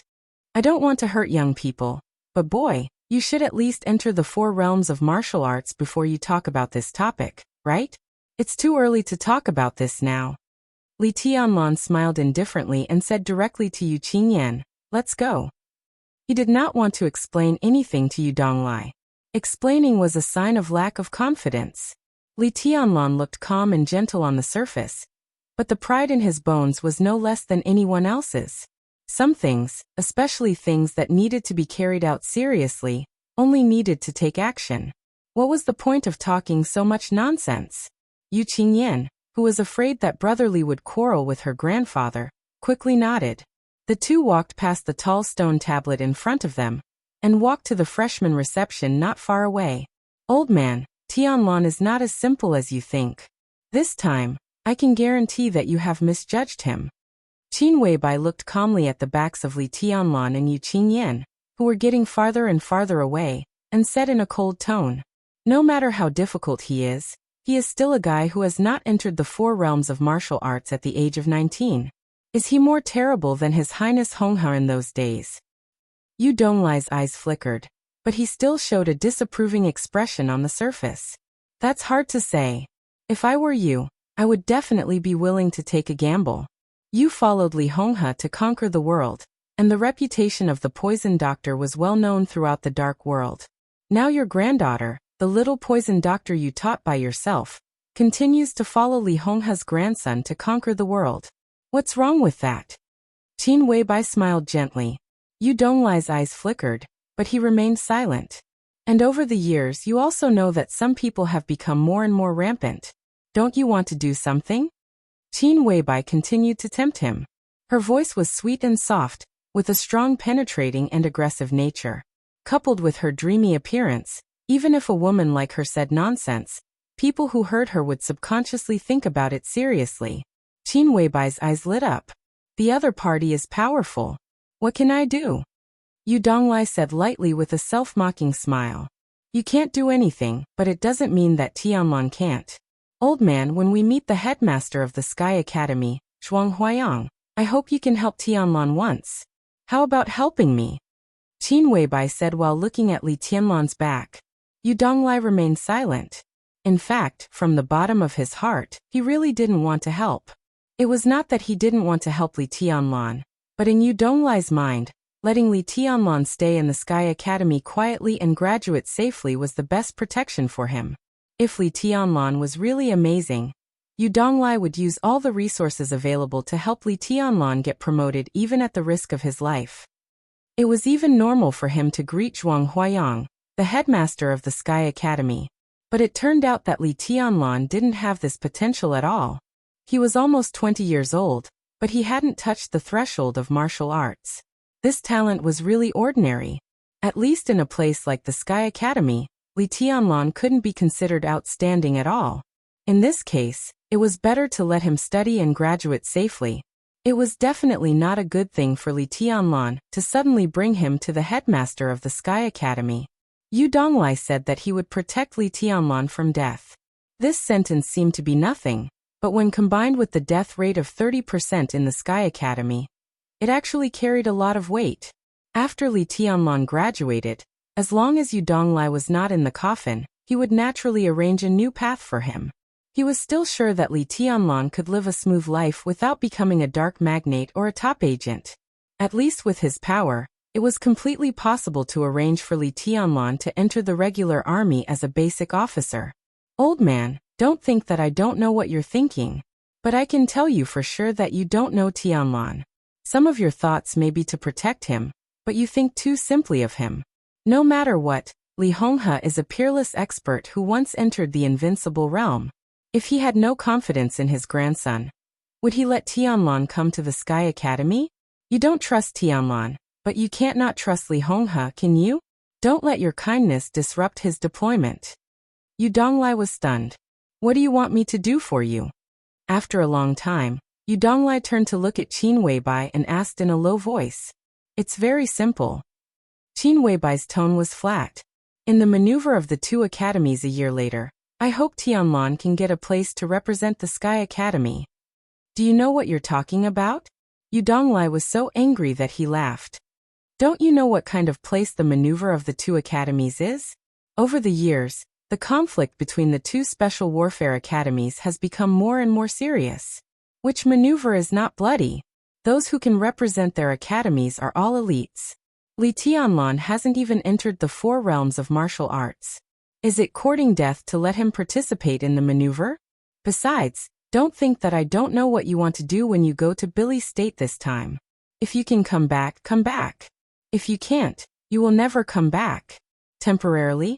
Do you think you have 2 lives? Qin Weibai shook her head and said, I'm not fooling you. I said I will come back, and I will come back sooner or later.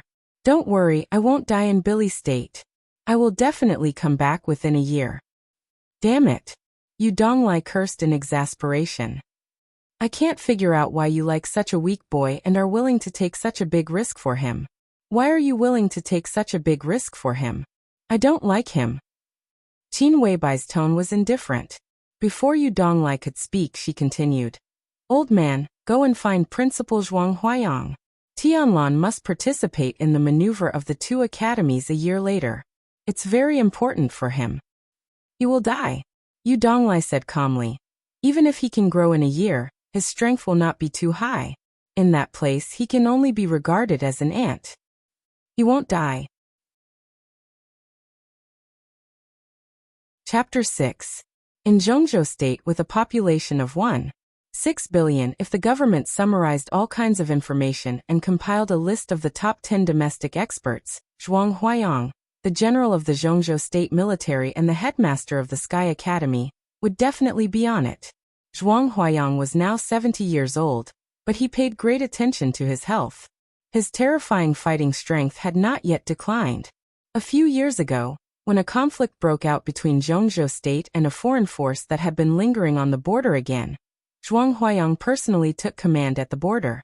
At the moment of the decisive battle, the old man, who was in his 60s at that time, personally fought in the final battle.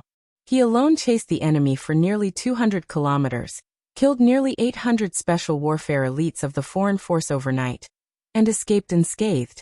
After that battle, the old man's reputation, which had been gradually declining under the suppression of another special warfare academy, the Deep Sea Academy, soared again and completely surpassed General Chen Songlin, the dean of the Deep Sea Academy. In recent years, the annual year-end maneuvers of the Sky Academy and the Deep Sea Academy had become more and more intense, and there had been more and more bloodshed. It might be because the students on both sides wanted to fight for the honor of their headmasters and deans. Zhuang Huayang attached great importance to health. Even in the Sky Academy, which was full of blood and tension, he never wronged himself. Not only that, but he also built a modern villa in the center of the Sky Academy with great fanfare, which could be called a mansion. The villa covered an area of nearly 2,000 square meters, and the surrounding area was filled with hundreds of kinds of fresh flowers, forming a large garden that surrounded the entire villa. The fragrance of the flowers could be smelled all year round. In front of the villa, there was a delicately shaped pond with running water. The water was clear, and it fed hundreds of ornamental koi fish. On the left side of the pond was a bamboo forest, opposite to the several fruit trees on the right side of the pond. Under the bright sunshine, the breeze blew, the bamboo leaves fluttered, and the flowers swayed. It was like being in a paradise, making people feel relaxed and happy. Like Li Tianlan, it was also the first time for Qin Weibai to come to the Sky Academy. And it was the first time for her to come to the residence of Zhuang Huayang, the legendary general of Zhongzhou State. Therefore, when she was led by Yu Donglai to the villa that was almost surrounded by flowers and plants, a trace of astonishment subconsciously emerged on her delicate face. Surprised, right? This old fellow's style of doing things is ruthless and ruthless. Just look at the way he does things. He's more manly than anyone else. But deep down in his bones, he likes to fiddle with these flowers and plants, saying that it can cultivate one's body and mind. When I was young, I scoffed at this, but in recent years, I've really accepted it. If it was 20 years ago, in terms of combat strength, I would definitely be able to suppress this old fellow if I used all my methods. But now, I guess it's only qualified to cause some trouble for this old guy. This guy is very particular about food, clothing, housing, and transportation. It can be said that every detail is meticulous. These flowers and plants outside are only a small part of it. Yu Donglai, who was walking in front, seemed to have noticed Qin Weibai's expression. He pointed at the flowers and plants around him and said with a smile, "How rare. Old man, you also have a moment of modesty?" Headmaster Zhuang is indeed powerful, but things are different now. As he ages, his strength will definitely decline. Even if there is a gap between the two of you now, it shouldn't be as exaggerated as you say, right? It was only a hair's breadth. Qin Weibai withdrew her gaze from the surrounding flowers and plants and joked in a relaxed tone. A hair's breadth difference? Yu Donglai shook his head in self-mockery. You don't understand martial arts. When you reach the level of me and Elder Zhuang, the difference between us is like the difference between heaven and earth. Even if you say it's only a hair's breadth, you're still flattering me. I'm an old guy who can't even stand firm in the thunder-shocking realm, and can retreat to the fire-flaming realm at any time. I'm really old. I can't compare with Elder Zhuang, who is at least not weaker than the peak of the thunder-shocking realm. I'm not being modest, it's the truth. Is that so? Qin Weibai's eyes flickered thoughtfully. There was no doubt that she had a pair of extremely bright eyes. As the light flowed in her eyes, spiritual qi radiated in all directions, making her whole person more attractive. That's true. But what old you said is also wrong. In a life-and-death fight, if I fight with all my strength, it won't take me 5 minutes to kill old you. But if it's not a head-on fight, I won't be able to sleep with an old bastard like him as my opponent. A gentle voice rang from the side of the pool in front of the villa, interrupting Qin Weibai's thoughts. Qin Weibai's expression was cold and calm. She raised her head and looked at the man who was still holding a handful of fish food in his hand. She said calmly, "Headmaster Zhuang?" "I'm Zhuang Huayang." The man smiled and nodded. From his appearance, no one could imagine that he was the same age as Yu Donglai. They were both 70 years old. Yu Donglai's face was wrinkled and his figure was stooped. Zhuang Huayang, however, was tall and straight with black hair. He looked energetic like a middle-aged man less than 50 years old. He sprinkled all the fish food in his hand into the pool. The koi in the pool surged and splashed. Zhuang Huayang, who saw all this, smiled more gently. He glanced at Yu Donglai and said calmly with a smile, "Old Yu, who is this?" "Qin Weibai, the little girl who learned cooking from me for a while.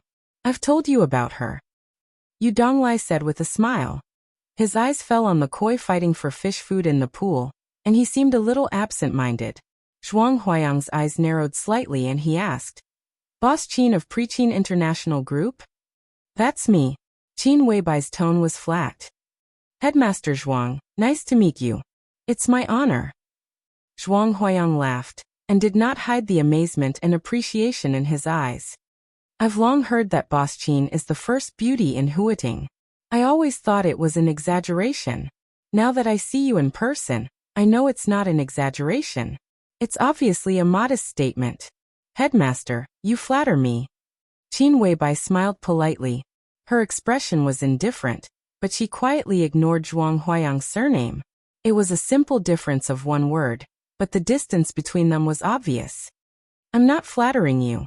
Boss Qin deserves the evaluation of being a national beauty." Zhuang Huayang laughed heartily and said, "Let's go in and talk. Old Yu hasn't been here for a while. Boss Qin is an honored guest. Some time ago, one of my students brought some good tea. Let's have a taste today. Headmaster, if you don't mind, you can call me Little Qin or Little Bai. Boss Qin sounds too distant." Qin Weibai followed Zhuang Huayang into the villa and said casually. Zhuang Huayang paused on the steps of the villa. With his back to Yu Donglai and Qin Weibai, his eyes suddenly became deep and distant. Calling Qin Weibai of the Pre-Qin International Group Little Bai? This kind of qualification was not something that just anyone could have. Although Zhuang Huayang was a general of Zhongzhou State, he did not think he had this qualification. The Pre-Qin International Group was a rising group in Huating in recent years. Its main business was venture investment. In terms of scale, it could be regarded as a first-tier group in the venture investment industry of the whole Huating, and even Zhongzhou State.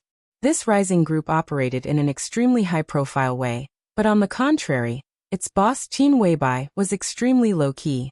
She never accepted any interviews and even seldom went to the company's headquarters in Huating Central Building.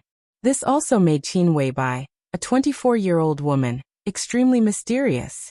In the upper-class circle of Huating, almost everyone knew the Pre-Qin International Group. But when it came to Qin Weibai, very few people knew her. Only those who really stood at the peak of Huating's wealth knew that this young woman was the boss of the Pre-Qin International Group. If that was all, Zhuang Huayang could call Qin Weibai Little Qin with a clear conscience.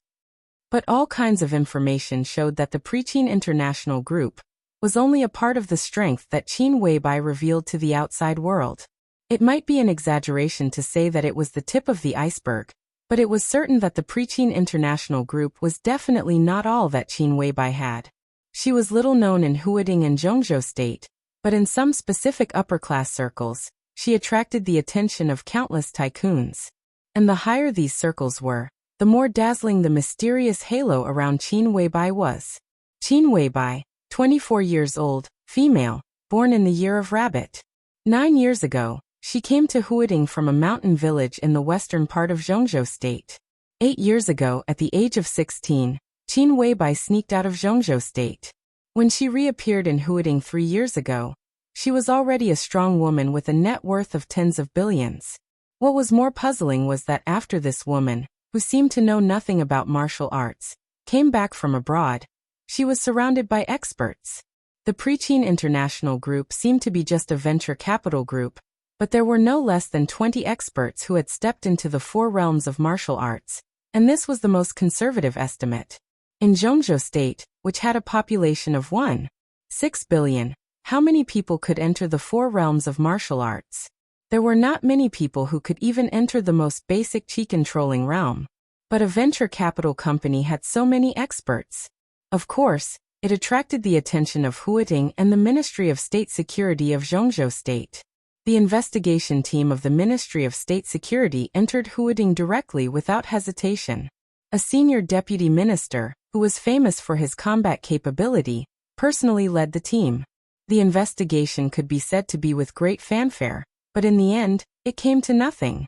It was said that during the investigation, Qin Weibai personally went to Yuzhou, the capital, and then naturally entered the vision of the high-level officials.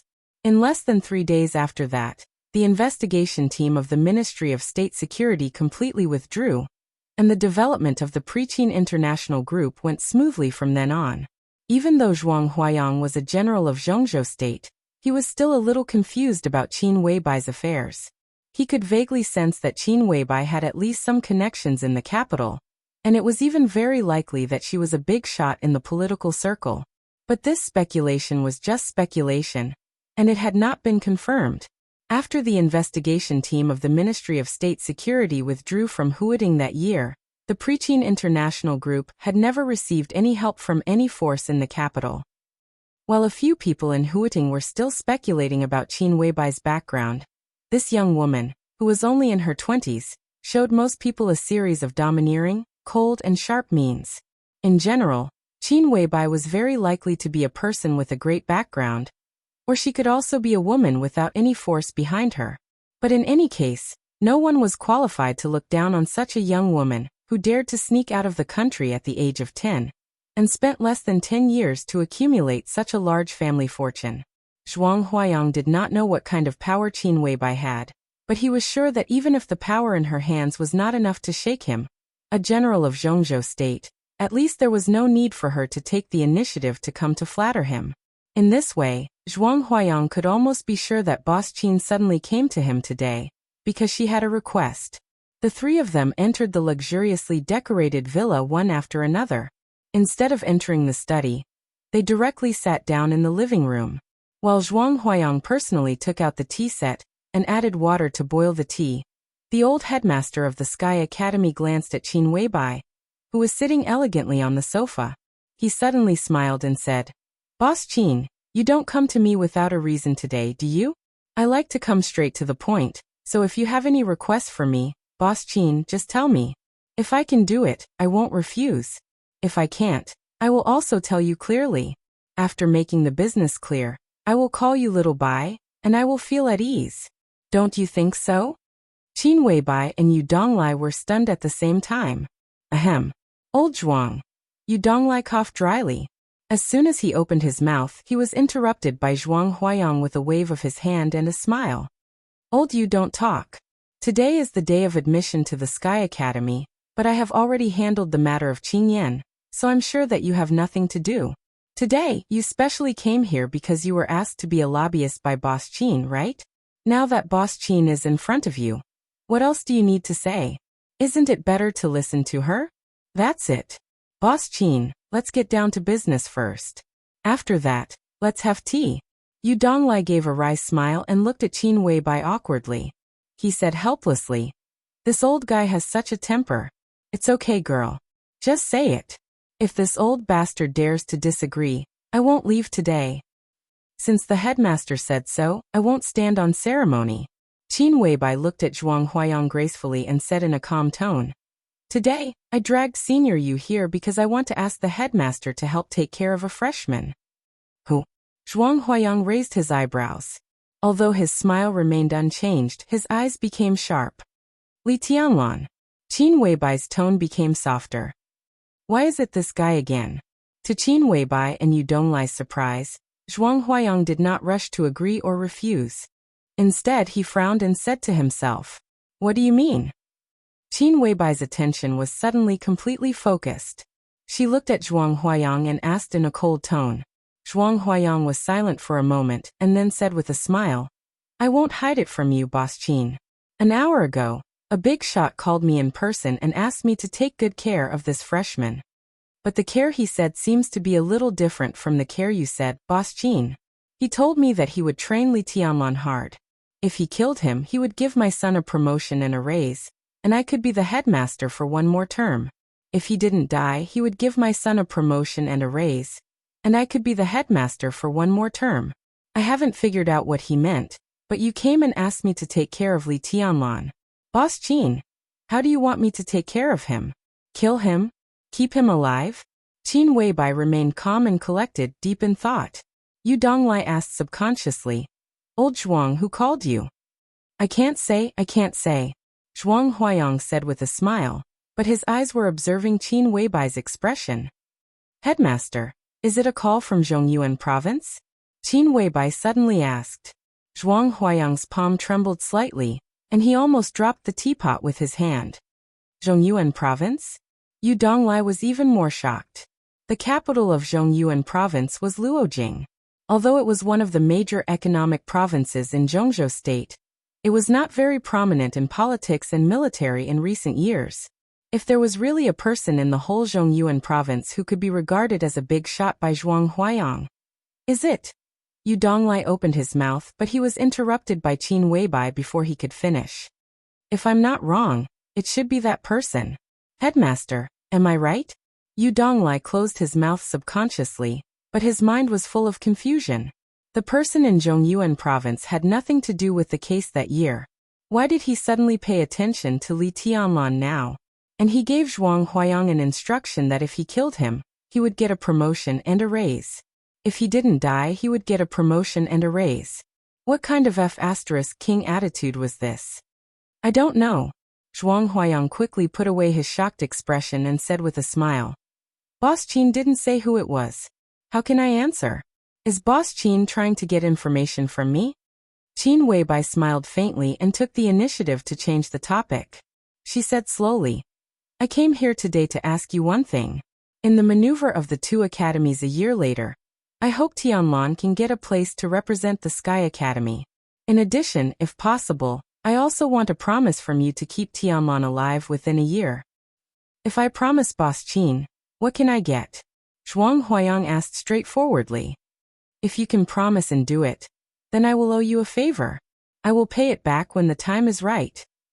Qin Weibai came empty-handed, and as expected, she didn't take anything with her. She just gave a verbal promise. An empty promise? Zhuang Huayang laughed and said, What if I don't promise? Qin Weibai lowered her eyebrows, and her unrealistically beautiful face suddenly looked obedient and docile. But her words had nothing to do with being obedient and docile. From the beginning of my career to the present, as long as I want to owe someone a favor, it seems that no one has the right to refuse, even if he is the headmaster of the Sky Academy. Yu Donglai's expression froze. He suddenly felt that this conversation might be bad. Zhuang Huayang didn't fly into a rage. Instead, he narrowed his eyes and gave her a thumbs up. Good courage. I'm flattered. Qin Weibai's tone grew calmer. Headmaster, I'm leaving Zhongzhou State tonight. I'll be back in a year at the latest. During this period, if anything happens to Tianlan in the Sky Academy, the entire Sky Academy will be my mortal enemy. I won't rest until I'm dead, including your entire family. Strong, domineering, crazy. Under the ethereal appearance like an exiled immortal, this was the real Qin Weibai. Little Bai. Yu Donglai's face suddenly changed. This girl was going crazy. Boss Qin, are you threatening me? Zhuang Huayang's smile completely disappeared and he asked in a gloomy tone. It's not a threat. It's just, I really can't lose or miss it. Qin Weibai looked at the boiling water in the teapot and muttered to herself absent-mindedly. Zhuang Huayang looked at Qin Weibai, who was obviously in a trance, and his gloomy face gradually eased. After a while he said lightly, I hope Boss Qin's favor will be as valuable as ever. I'm sure I won't let you down, Headmaster. Qin Weibai stood up without hesitation and said, Goodbye. She nodded to Yu Donglai and went straight out of the door. This conversation could be said to end on bad terms, but she got what she wanted.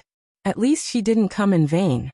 In the villa, Zhuang Huayang and Yu Donglai looked at each other. After a long time, Zhuang Huayang smiled and murmured to himself, "Little girls nowadays are amazing." Old Zhuang, don't think that little Bai was just joking. She was serious. If she goes crazy, it's hard to say what will happen to the Sky Academy. At least you won't have an easy time. I'm not trying to make trouble for you, but I'm just taking care of a freshman. I'll do it conveniently if I can. At least it's better than having a mysterious opponent with infinite potential, right? Yu Donglai looked at Zhuang Huayang with a solemn expression and said, "That's right." Zhuang Huayang nodded with a smile. "But before taking care of this guy, I should at least see how good he is and how he deserves my care, right?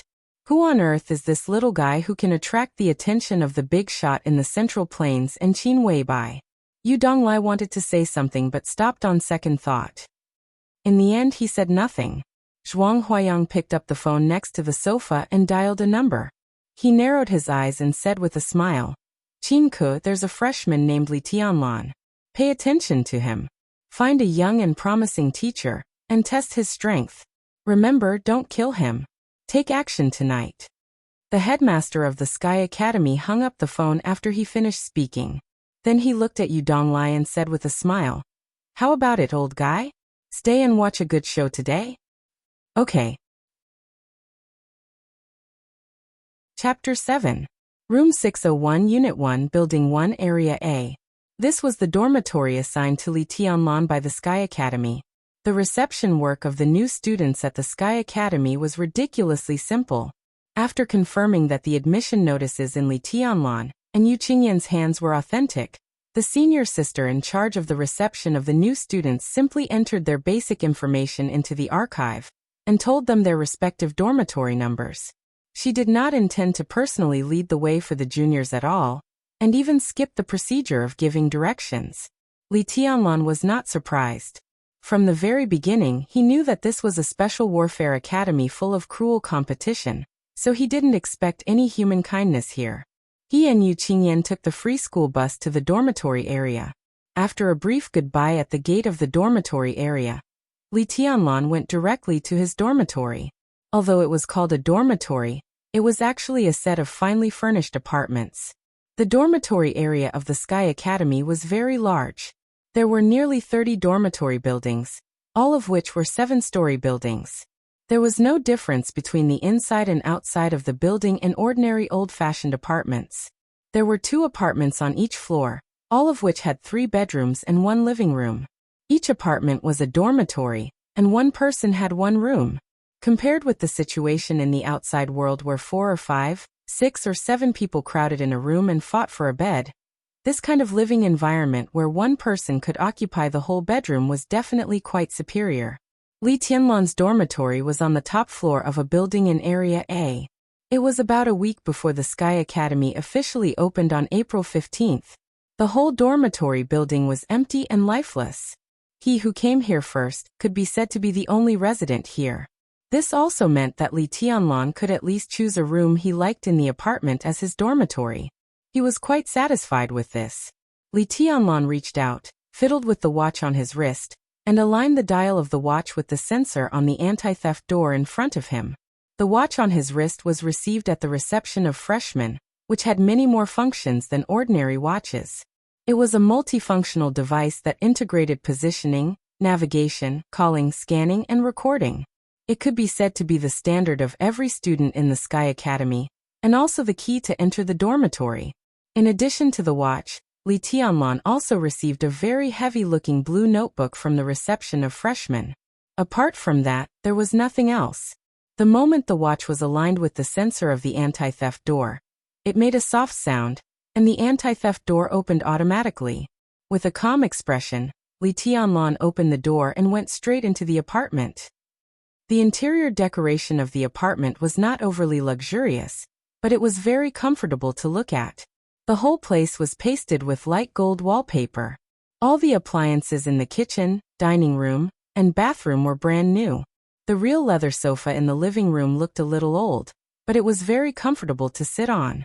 There was a TV set, a telephone, an air conditioner, a washing machine, and other electrical appliances, all of which were placed in the most reasonable position. These were things that Li Tianlan had never seen at the border. He only learned their names when he was at Qin Weibai's house last night, but that was all he knew. These electrical appliances were still in the category of high-tech for him now, and he did not know how to use them at all. Since he was the first to arrive at the dormitory, Li Tianlan unceremoniously occupied the largest bedroom in the apartment. In terms of layout, this should be the location of the master bedroom in the apartment. It faced the sea and had a unique view.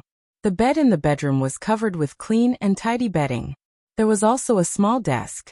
The surface of the desk was very clean. A thin booklet was neatly placed on it. There was even a fountain pen and ink on top of it. Li Tianlan walked over and glanced at it. It was a student code of the Sky Academy. For the time being, Li Tianlan was not interested in reading it. In the quiet bedroom, he just sat silently on the bed, staring at the scenery outside the window in a daze. A melodious ringing sound suddenly rang out. Li Tianlan did not react for a moment. After more than 10 seconds, he suddenly stood up and took out the mobile phone from his pocket. The mobile phone was bought by Qin Weibai, and there was only Qin Weibai's private mobile phone number on it. So it was self-evident who was calling. Li Tianlan picked up the phone and said hello. Where are you? I'm at the entrance of the residential area. On the phone, Qin Weibai asked softly. Room 601, Unit 1, Building 1, Area A. I'll go down to pick you up. Li Tianlan stood up without hesitation and planned to go downstairs. No, I'm right here. I'll go up right away. Qin Weibai said straightforwardly, and then hung up the phone directly. Li Tianlan's body, which was about to walk out of the door, paused. After waiting for a few seconds, the clear sound of high heels on the stairs was heard in the corridor. Li Tianlan hesitated for a moment and decided not to move. Although he admitted that he was a country bumpkin with little knowledge, he was not a fool. He could feel Qin Weibai's attitude toward him. Although he did not know what this attitude meant, at least he was sure of one thing. That was, Qin Weibai definitely did not want him to be too polite to her. In this case, he would not do anything that would invite a rebuff. The sound of high heels on the stairs downstairs became clearer and clearer. Qin Weibai's figure turned the corner of the stairs and appeared in front of Li Tianlan again. She was still holding the heavy blue notebook in one hand and a bottle of mineral water in the other. Seeing Li Tianlan standing at the door, Qin Weibai was slightly stunned. Then she smiled sweetly and said, What? Are you going to greet me at the door? I'm not so arrogant. No. Li Tianlan said subconsciously and turned his eyes away. This could not be blamed on his lack of determination. In fact, Qin Weibai's charm was so great that it was almost irresistible. In particular, the charm of her sweet smile made Li Tianlan dizzy. When he was with her, Li Tianlan was almost always in a state of thirst. It was really a kind of enjoyment and torture. Qin Weibai climbed the stairs with a smile and handed the bottle of mineral water to Li Tianlan. She said, Are you thirsty? I just bought a bottle of water. You can drink it. I'm fine. Li Tianlan licked his dry lips and said, smelling the natural body fragrance from Qin Weibai and looking at the bottle of mineral water that was obviously drunk by her, Li Tianlan felt like he was possessed. An indescribable impulse in his heart was becoming more and more hot and clear. Do you think I'm dirty? Qin Weibai tilted her head and stared at Li Tianlan with bright eyes. She seemed to be smiling. I didn't mean that. Li Tianlan looked embarrassed. When it came to this, there was really no way back. He simply did not explain and took the bottle of mineral water from her. He drank more than half of the bottle in one breath. Qin Weibai's breath seemed to be left at the mouth of the bottle, faint and faint. Li Tianlan did not know whether it was because of thirst or other reasons, but he felt that the bottle of water had an indescribable sweet taste. Let's go in and have a look around your dormitory. Qin Weibai did not seem to feel anything ambiguous at all. She pulled Li Tianlan directly into the apartment. Li Tianlan was confused, and his mind was full of Qin Weibai's voice and smile just now. It looks good. Qin Weibai looked at the decoration in the living room and nodded. She asked, Which room did you choose? Here. Li Tianlan personally led Qin Weibai into the bedroom. On the soft bed in the bedroom, the blue notebook that Li Tianlan took back from the reception office was thrown on the bed casually. It was almost the same as the notebook in Qin Weibai's hand. Qin Weibai, whose delicate and flawless face was full of intoxicating smile, was slightly stunned. She looked at the blue notebook on the bed and her eyes were in a trance. Li Tianlan did not change his expression. The two notebooks are very similar, aren't they? Qin Weibai was silent for a while. Suddenly, she raised the notebook in her hand and asked. Yes, they are very similar. The only difference is that mine is newer, and I haven't written anything on it, Li Tianlan said calmly. When he received the notebook at the reception office of the new students, he felt that it was very familiar. It was exactly the same as the notebook in Qin Weibai's hand, whether in size, color, or thickness. She undoubtedly attached great importance to the notebook in her hand. When she came out, she took it with her. When she got in the car, she held it in her hand. Even when she was eating, she put the notebook in the closest place to her. Li Tianlan was very impressed by the blue notebook, so when he received it, he thought of the notebook in Qin Weibai's hand. The Sky Academy has a hard and fast rule for all students, that is, to make weekly notes. 1 note a week and 1 note a month. The content of the weekly notes is varied. You can write anything, including the experience of training, the perception of the improvement of combat power, the opinion of the Sky Academy, and even the reflection of reading. The Sky Academy can pay close attention to the growth of each student, the way of thinking, and the political position of each student through the weekly notes every month. So 1 note a week is a must. It seems small, but it can be said that it is one of the most important tasks that the Sky Academy gives to each student. If you can't finish it, your credits will be deducted. Qin Weibai grasped the blue notebook in her hand tightly. Because of the excessive force, her slender knuckles looked a little white. Is the notebook in your hand also the weekly notes of someone when he was studying in the Sky Academy? Li Tianlan asked softly. Yes, but not all of them. The curriculum of the Sky Academy is 3 years, but the weekly notes in my hand have spanned 10 years. He also studied in the Sky Academy. It has become a habit to make weekly notes. Even after he left the Sky Academy, he still kept this habit until... Qin Weibai's voice suddenly stopped. In a place where Li Tianlan couldn't see, a trace of complicated and sad expression flashed through her eyes quickly. Let's not talk about this, she said softly. Okay. Li Tianlan nodded. At this moment, listening to Qin Weibai talking about another person in an obviously unusual tone, he had a very subtle feeling in his heart. There was confusion, but more than that, there was a kind of inexplicable bitterness. Don't think too much. Many things are not necessarily what you think. Qin Weibai took a deep breath and walked to the window. Looking at the endless sea outside, she said with her back to Li Tianlan. Now you should think more about how to rise in the Sky Academy and in the whole of Huating. Judging from the current international situation, the possibility of an all-out war between countries is not high, but the unknown secret war will become more and more fierce. This is a competition between elites. The impact of victory and defeat is more far-reaching than that of an all-out war, and the damage to the country is greater. Therefore, in the next few decades, the status of the elites who come out of the 2 special warfare academies, the Sky Academy and the Deep Sea Academy, will be more important. Tianlan, if you can seize this opportunity to rise, then the veterans at the border can live freely and go wherever they want to go. As long as you are there, no one dares to bully them. Isn't this the purpose of you coming to the Sky Academy? Of course, Li Tianlan said with a calm expression. I'm sure I can get them out of that primeval forest, and it won't take long. I believe in you. Qin Weibai turned around and looked at Li Tianlan, her eyes focused and serious. She hesitated for a moment and suddenly said, I can also tell you a piece of news. Although your father's treason seems to have been settled, this is just the surface. This case is still confusing in the eyes of the higher-ups, and there is no definite conclusion so far. If you want to investigate, there may be a lot of clues now.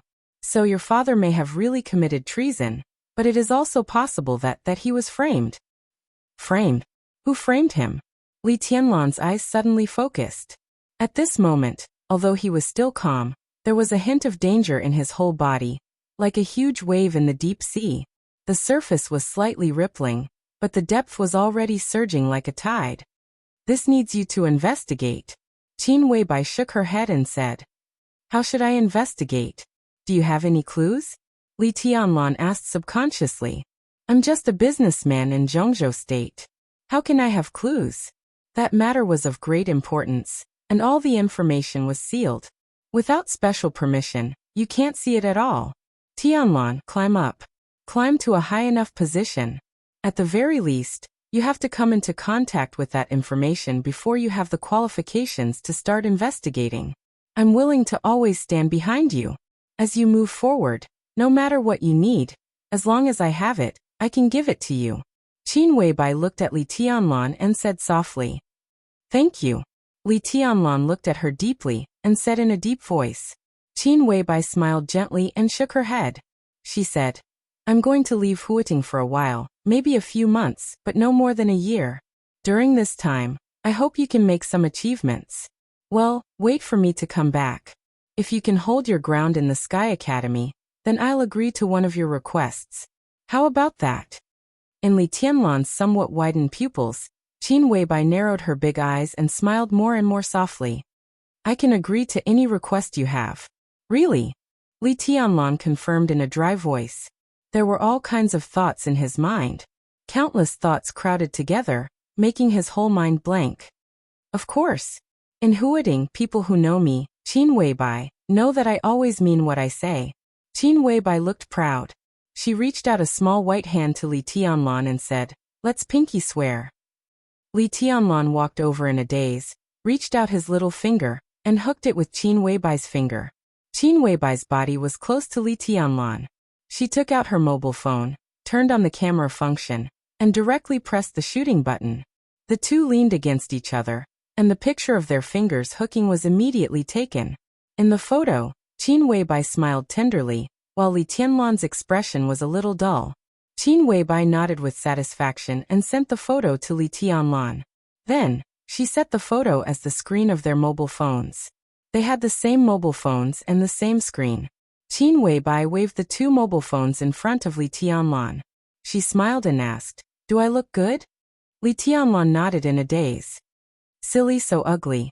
Qin Weibai giggled and reached out to pinch Li Tianlan's face directly. At this moment, Goddess Qin, who was known for being strong and domineering in the whole business circle of Huiting, seemed to have come to the world from the high altar in an instant. She also walked into Li Tianlan's heart.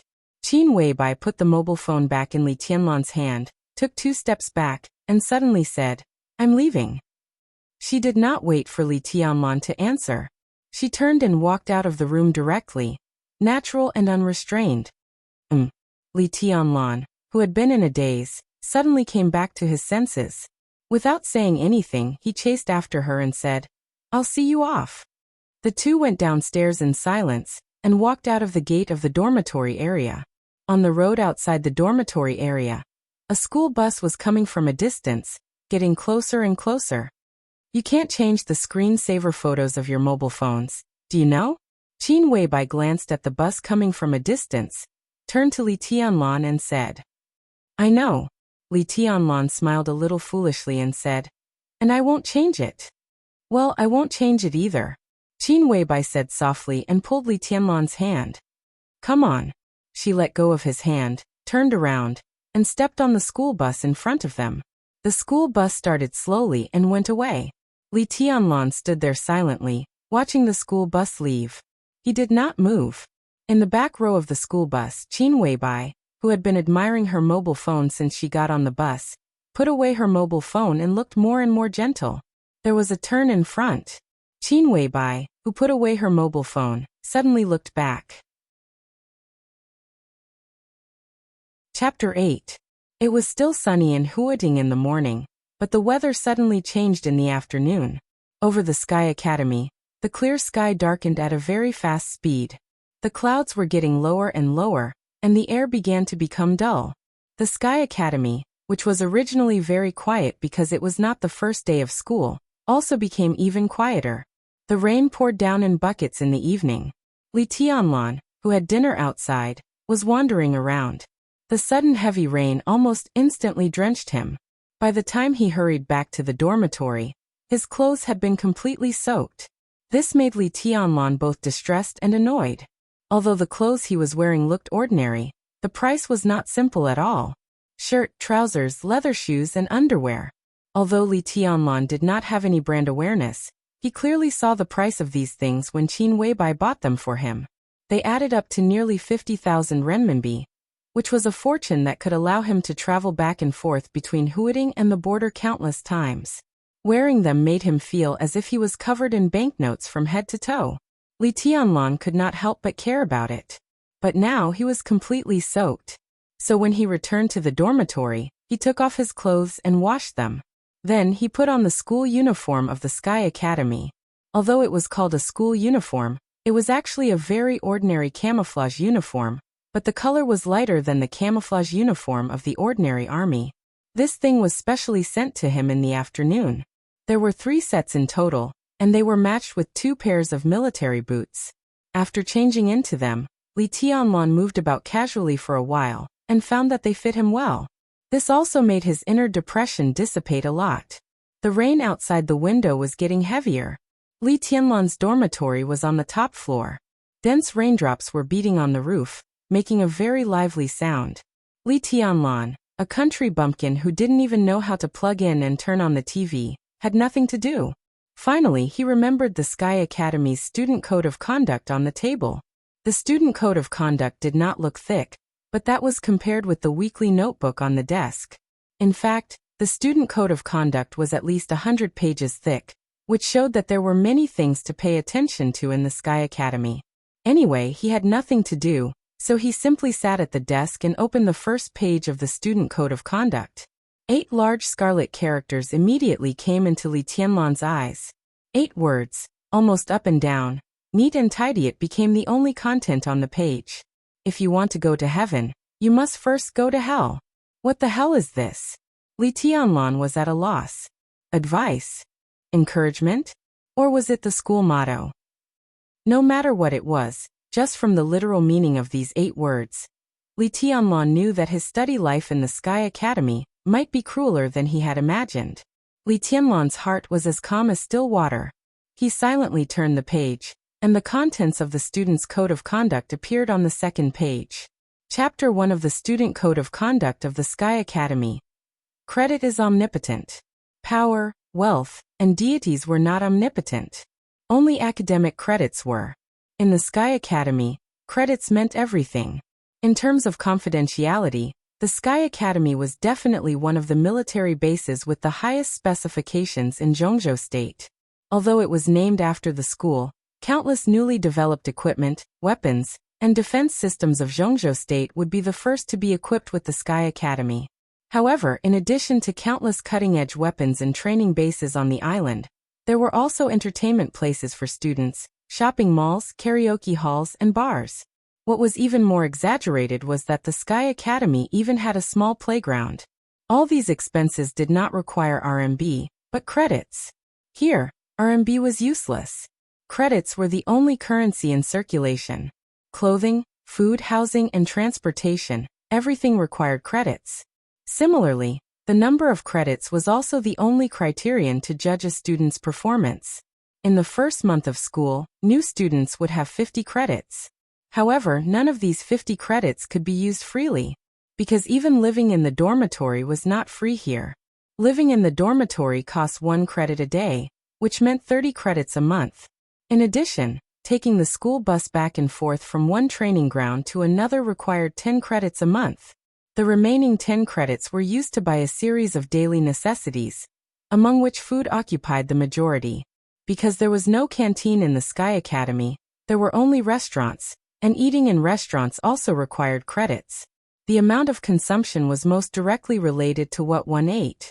That was to say, if a student wanted to survive in the Sky Academy without any entertainment or other activities, he had to get at least 50 credits a month. Once the credits were negative and could not be made up within the prescribed time, then no matter who it was, he would directly lose the qualification to be a student, which was equivalent to being expelled. A student who was rejected by the Sky Academy basically lost his future. Credits were related to survival as well as future. The curriculum of the Sky Academy was a 3-year course, which was also a credit system. Within 3 years, any student, no matter how short his time in the school was, could graduate from the Sky Academy in advance as long as he had enough credits. 8,000 credits. This was the minimum number of credits needed for graduation in the Sky Academy. The graduation of the Sky Academy was divided into 3 levels: barely graduate, normal graduate, and perfect graduate. 8,000 credits could reach the level of barely graduate. A normal graduation would require 12,000 credits, and a perfect graduation required a total of 20,000 credits. Within 3 years, the students who accumulated the most credits among the perfect graduates had the qualification to create their own forces. The Sky Academy would directly report to the Ministry of National Defense and the Ministry of State Security. The forces created by the students were nominally under the leadership of the Ministry of State Security or the Ministry of National Defense, but in fact, they were free to develop and expand, create their own forces. This was the most attractive thing about the Sky Academy and the Deep Sea Academy. This precious quota, which could only be produced every 3 years, was also Li Tianlan's goal in coming to the Sky Academy. But after reading the student code, he realized how difficult it was to achieve this goal. It was not easy to accumulate 20,000 credits to be a perfect graduate, not to mention to rank first among all the perfect graduates in terms of accumulated credits. There were various ways to earn credits in the Sky Academy. The most common way was to complete the daily courses and training tasks of the Sky Academy. As long as they reached the passing line, they could get a credit as a reward. If they failed, then double credits would be deducted. The training tasks would also be ranked, and the top 3 would get an extra credit as a reward. There were such tasks basically every day, but there were not too many. If they passed all the tasks, it was enough for the students to survive here, and they could even occasionally go to entertainment and relax. But it was obviously not feasible to accumulate at least 8,000 credits in 3 years. Therefore, in addition to the daily training tasks, there were also a large number of internal work tasks and field tasks within the Sky Academy. The so-called internal work was nothing more than doing odd jobs within the academy, such as mopping the floor, cleaning the toilet, organizing the library, and so on. In addition, the work of the senior sister who was responsible for the reception of the new students today, and the senior brother, who delivered the clothes to him today, could also be regarded as internal work tasks. This kind of work could earn them about 1 or 2 credits a day. Obviously, the real experts did not care about this kind of task. They would only aim at the field tasks. But even the field tasks of the lowest difficulty were also risky. The Sky Academy would set different credit rewards for these tasks according to their difficulty. For example, the tasks of hunting down traitors, assassinating important figures of the enemy country, and going deep into the enemy's rear to fight obviously gave more credits than ordinary field tasks. The credit rewards were basically more than 100, and there were even tasks with hundreds of credits. This could be said to be the most rewarding task, but it was also extremely dangerous. The danger did not come from the enemy, but from the colleagues. The field task system of the 2 special warfare academies, the Deep Sea Academy and the Sky Academy, was shared. Therefore, when the students of the 2 academies carried out the field tasks, they would often collide. There was only one task, so the 2 sides were bound to compete. If there was competition, there would naturally be fighting. In many cases, the students of the 2 academies fought for credits, even more fiercely than when they fought against the enemy. There was a lot of introduction about credits in the Student Code of Conduct, which occupied almost 1/3 of the content of the code. Li Tianlan's expression remained calm as he read the code page by page. Among the countless introductions to the tasks, there were 3 tasks with the highest credit rewards. The first one was the internal maneuver of the Sky Academy once a year. The maneuver began from the first stage to the end, spanning the whole year, and each stage had different credit rewards. The student who got the first place would be rewarded with up to 600 credits. The second one was the annual maneuver between the Sky Academy and the Deep Sea Academy. The student who got the first place would be rewarded with 1,000 credits. However, the 1,000 credits might be rewarded by the Sky Academy to its own students, or by the Deep Sea Academy to their students. The third task also had a reward of 600 credits, but the content of the task surprised Li Tianlan. The weekly task. He would record it every week and hand it in every month, and the credits would be issued every year, 200 credits at a time. With such a high score, no wonder Qin Weibai would say that the weekly task was one of the most important tasks of the Sky Academy. Li Tianlan shook his head and put down the student code of conduct in his hand. Out of the corner of his eye, he saw the blue notebook beside his hand. He hesitated for a moment, opened the notebook, and picked up the pen on the table. At this moment, he wanted to write his first weekly note after coming to the Sky Academy, but the heavy rain outside the window was rumbling. For a moment, he didn't know what to write. At this moment, he thought of the dense primeval forests around the border, the desolate camps on the border, the high-rise buildings in downtown Huading, the dazzling shopping malls in Huading, and the long task list in the Academy's handbook. Li Tianlan's eyes were calm and deep.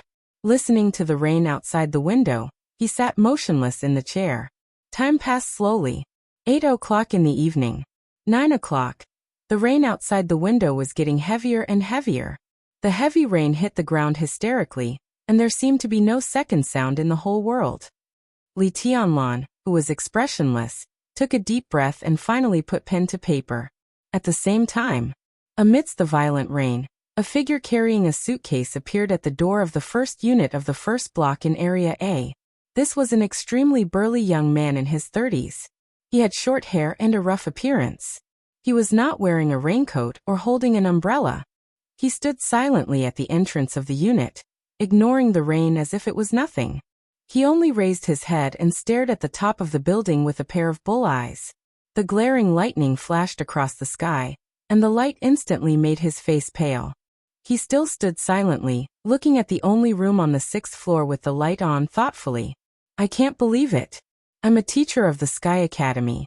Damn it. How could I sneak over to test a freshman in the middle of the night? What's Sister Qin thinking? It's too shameful to tell others. This weekend, you have to keep it a secret for me, or my reputation will be ruined. The burly young man adjusted the headphones on his ears and said in a dry voice. He was at least 2 meters tall, and standing at the door made a strong impact, but his tone was full of reluctance. You've got no reputation at all. Hurry up and get to work. Don't waste time. And yeah, I personally suggest that you'd better be careful in this operation.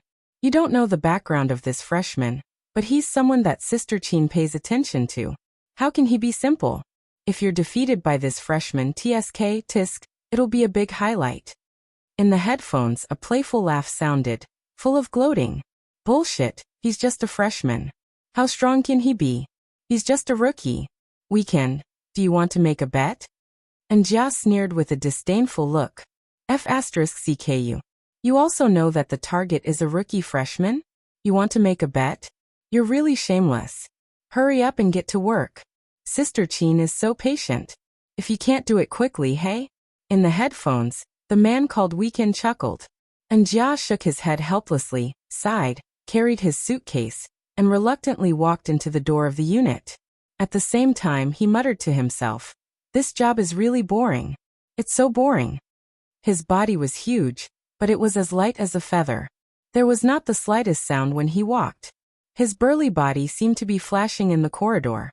In a few seconds, he had already reached the rooftop from the first floor.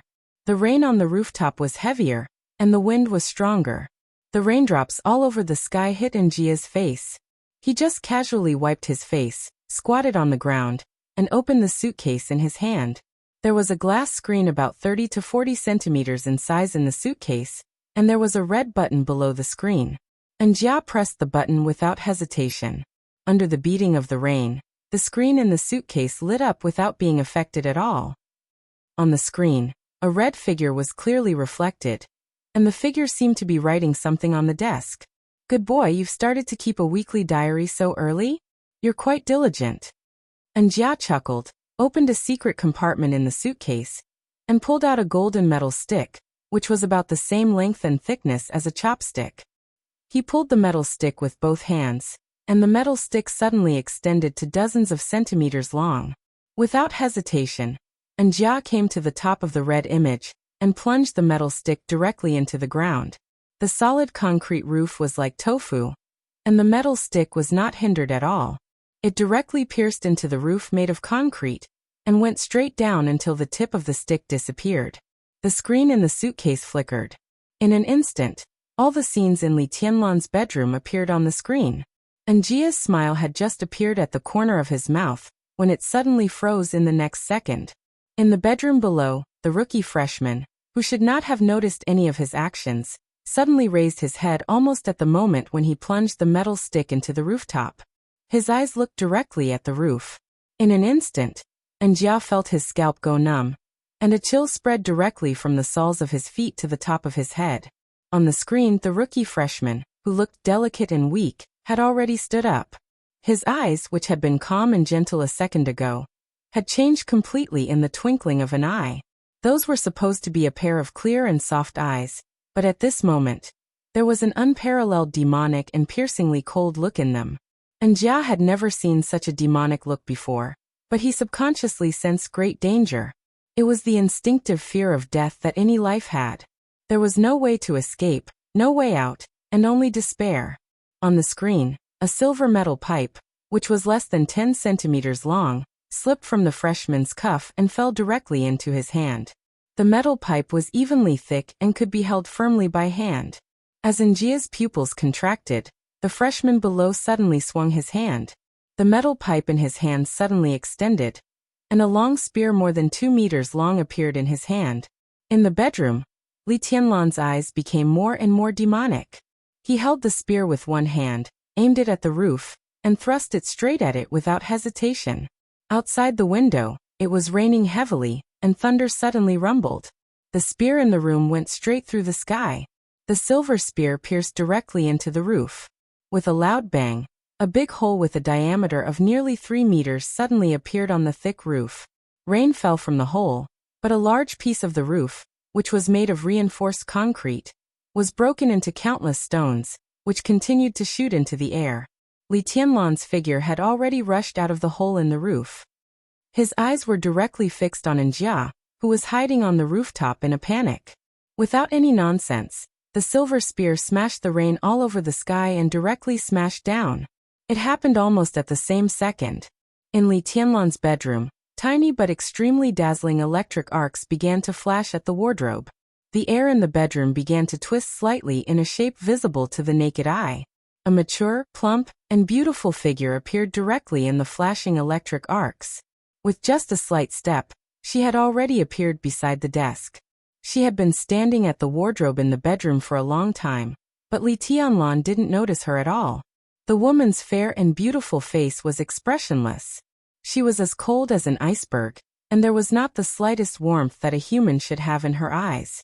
From the inside to the outside, this woman exuded a chill that kept strangers away.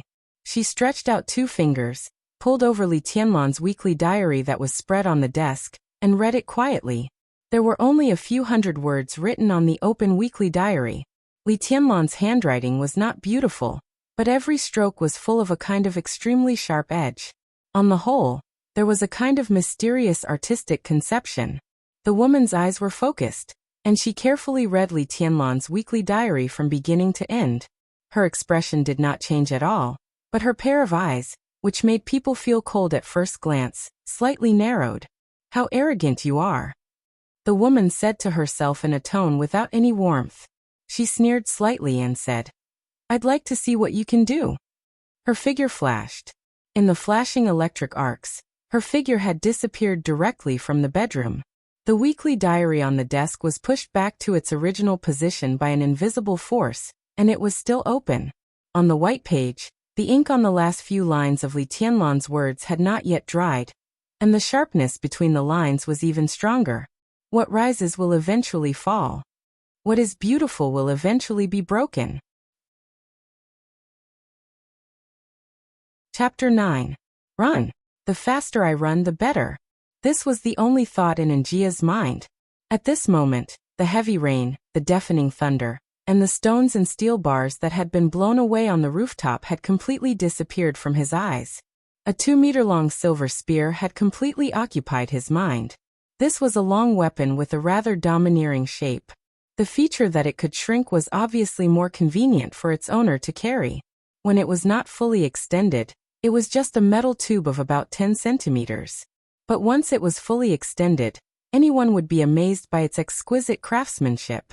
The 2-meter-long spear body was completely extended from the handle of about 10 centimeters, but the thickness was almost exactly the same, which did not affect the feeling of holding it at all.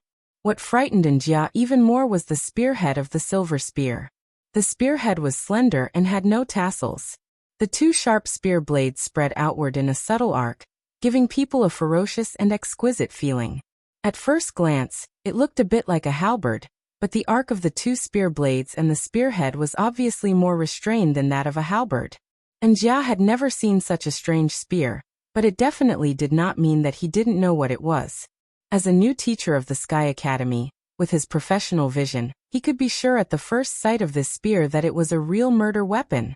It was more versatile than ordinary spears and more flexible than halberds. In modern society, although hot weapons had become the mainstream on the battlefield, cold weapons were the most trustworthy things in the hands of real experts. Hot weapons were indeed convenient to use, but bullets and cannons would always run out. Cold weapons, on the other hand, were different. As long as people were still alive, they could continue to kill the enemy. The moment he saw this spear, Njia could totally imagine what kind of bloody storm this spear would set off on the fierce battlefield.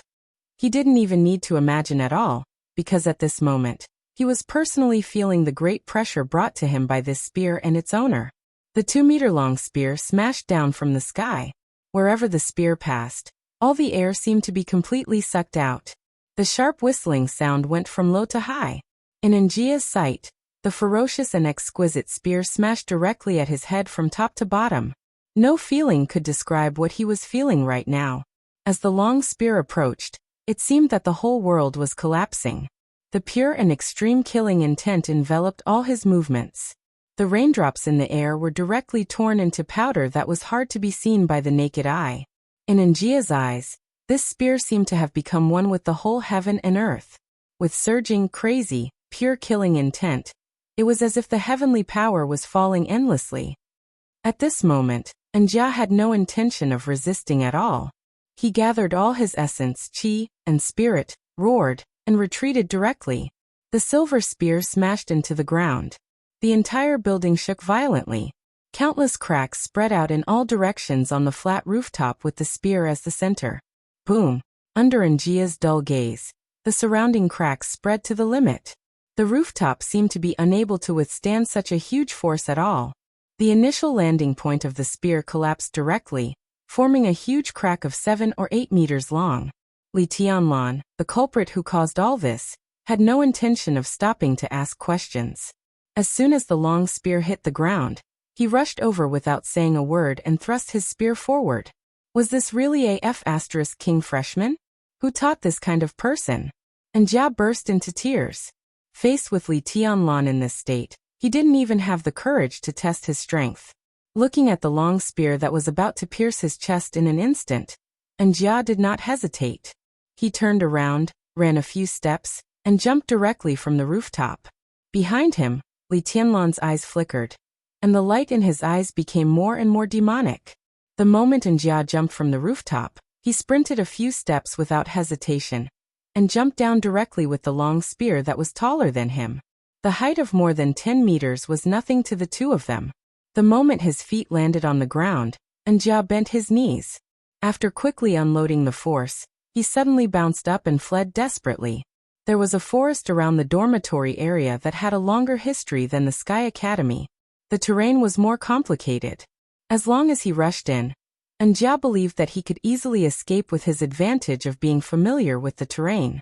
But as soon as his body bounced up, the long spear behind him had arrived behind him again. Li Tianlan, who landed a second later than Njia, bore the force of the recoil after landing.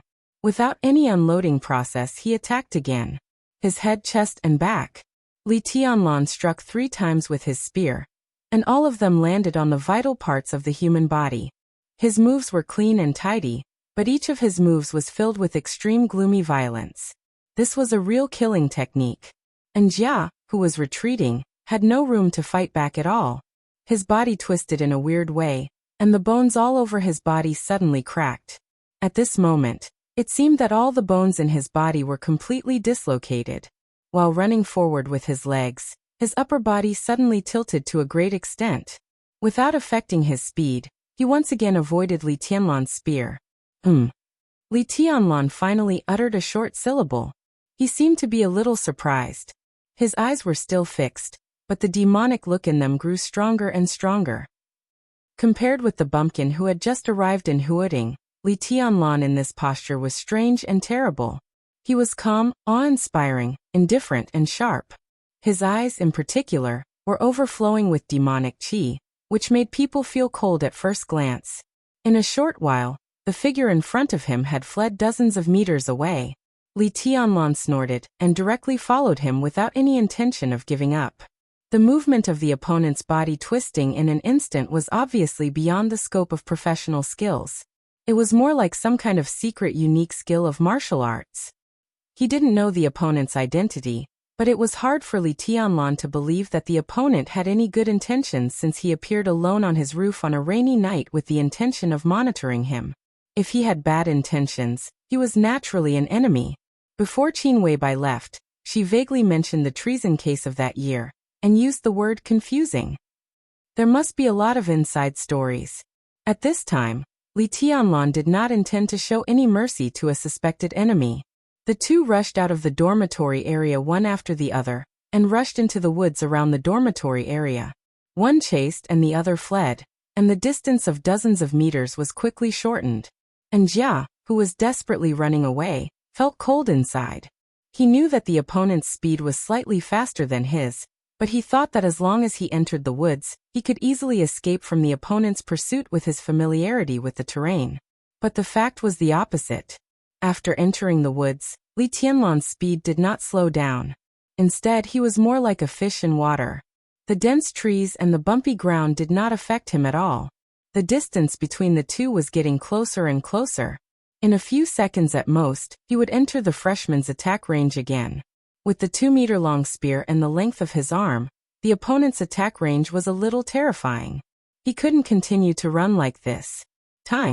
He only needed to buy himself a few seconds to get rid of the opponent. A few seconds, and Jia, who was running at full speed, suddenly gritted his teeth and turned around. At the age of 31, he could become a teacher of the Sky Academy. Although he was not very experienced, it showed that he was by no means a weakling. Although he admitted that he was no match for Li Tianlan, and Jia felt that he could completely block him for a few seconds. He suddenly turned around and stopped moving. And Jia, who had been very close to him, was instantly approached. Li Tianlan was expressionless, but the killing intent in his heart was unprecedentedly firm. The silver spear stabbed straight, and Jia, who looked solemn as if he was facing a formidable enemy, no longer held back and attacked with all his strength. He jerked his hands in the air. In an instant, the rain falling in the woods seemed to all stop. Crack! The sound of something freezing rang out. An ice wall with a thickness of at least 1 meter suddenly appeared in front of Li Tianlan. The hot and humid air instantly became chilly. Li Tianlan's eyes became more and more demonic and cold. Although he could feel that the opponent was not weak from the speed of his escape, he found that he still underestimated the opponent. The void turned into an ice wall. This was not a special ability, but an expert in the ice-condensing realm of the 4 realms of martial arts.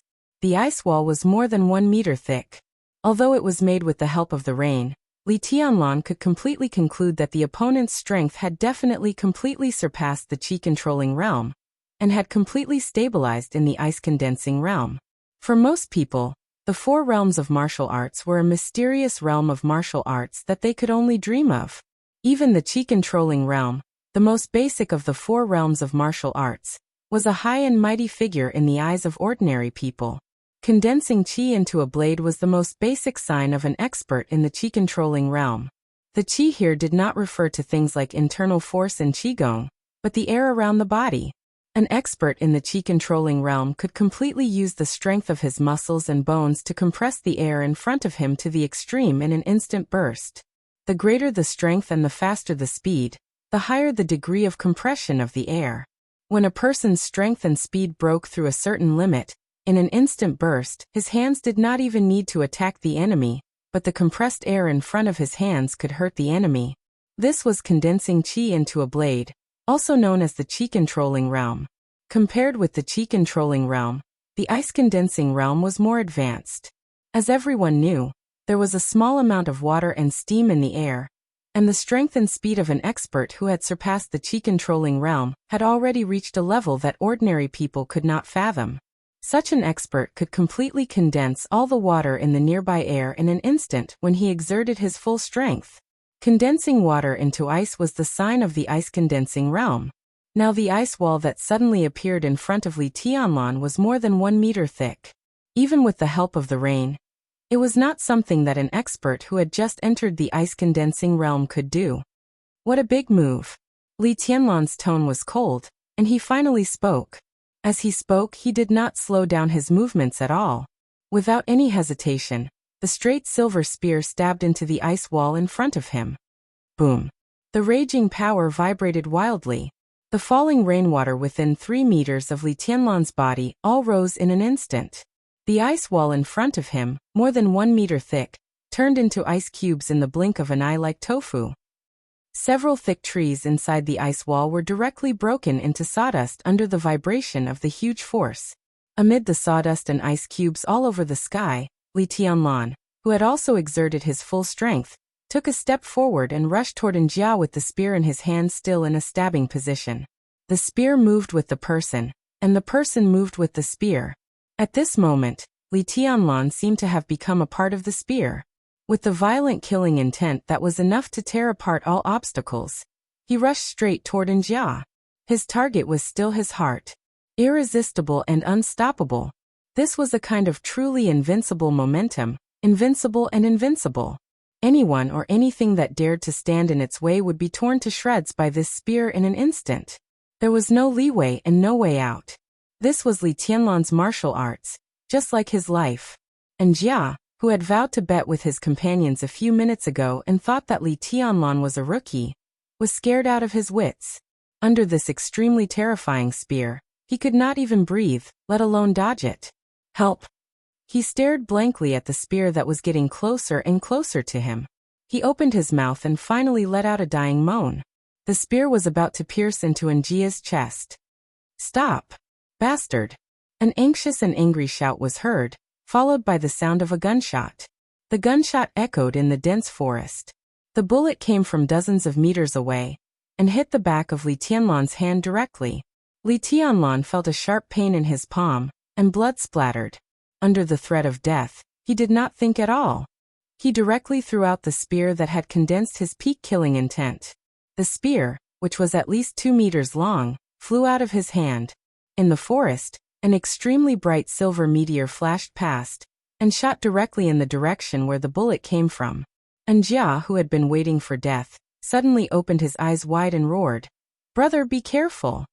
In the forest dozens of meters away, a burly man, who was as strong as Njia, had no time to react.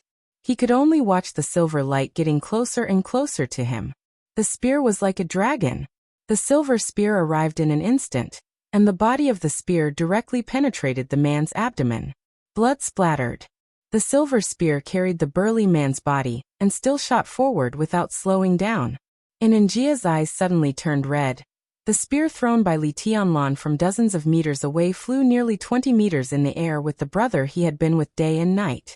In the end, the man and the spear were nailed to a thick tree. Half of the spear penetrated the tree and shook violently. The figure nailed to the tree by the spear was motionless, and it was unknown whether he was dead or alive. Njia's face was dull. There was no anger in his eyes, only deep sadness. Li Tianlan, who was empty-handed, wiped the blood on his hands expressionlessly. Then he narrowed his eyes at Njia and said softly, "You go to hell too." Njia did not make a sound. The scene of Li Tianlan nailing another expert in the ice-condensing realm, from dozens of meters away, was like a nightmare in his heart. Similarly, it was seen by the 2 old men on a big tree dozens of meters away from Li Tianlan. They were Yu Donglai and Zhuang Huayang, the principal of the Sky Academy, who had come to watch a good show. The 2 came over in high spirits, but they saw a wonderful show that was absolutely not good to watch. What a strong momentum! This boy has probably vaguely touched the invincible realm.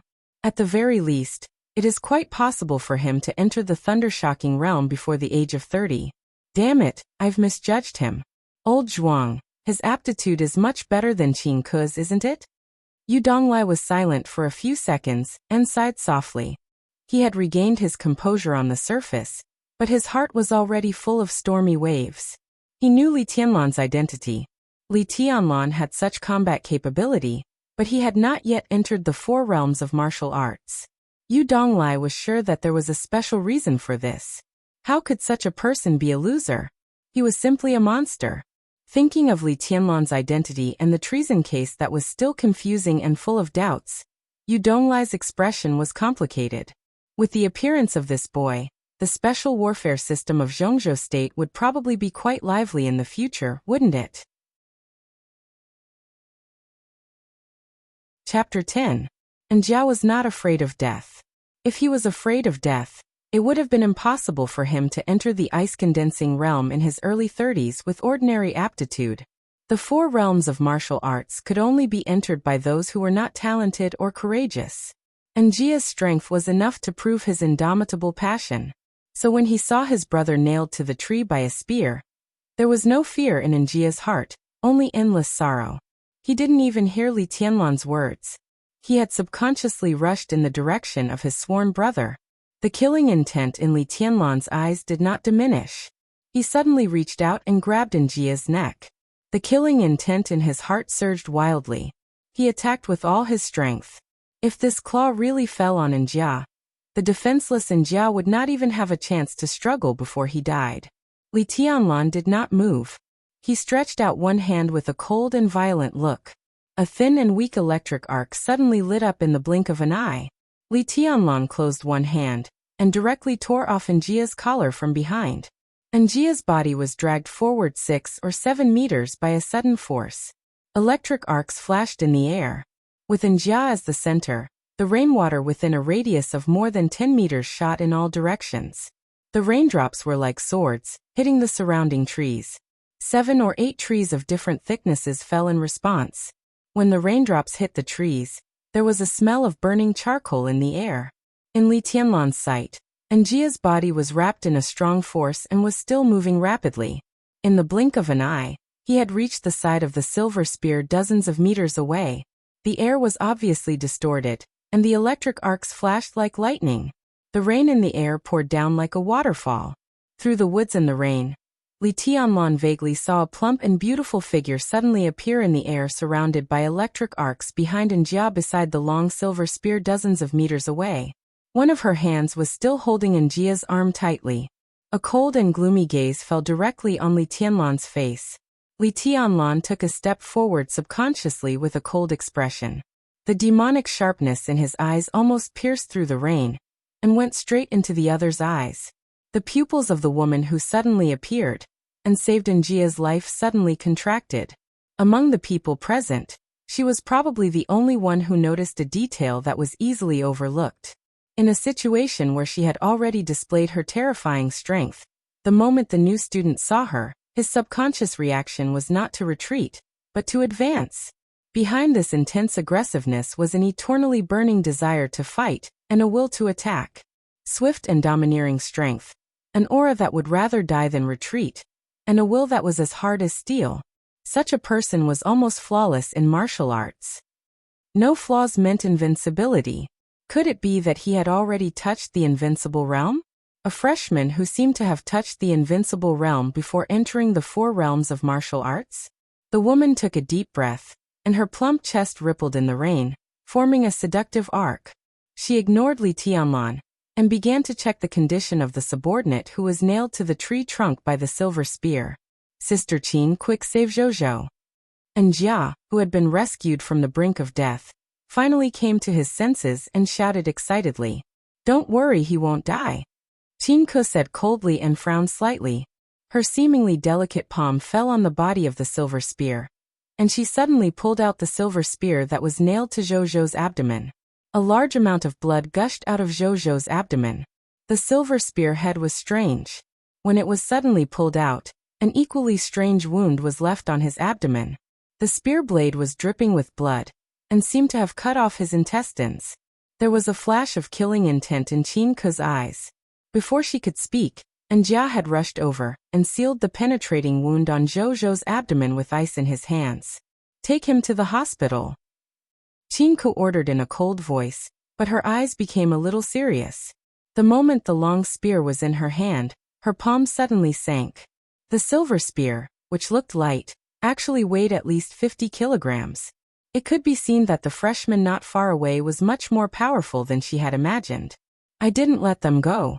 I'll see who dares to move. A soft and deep voice came. At a distance of tens of meters and through the heavy rain, Li Tianlan's voice seemed to ring in their ears. It was elegant and calm, with extreme danger and strangeness. And Jia, who had planned to leave with Zhou, suddenly froze. Qingke no longer concealed the killing intent and coldness in her tone. She said angrily, "Who do you think you are? How dare you be so domineering in front of me?"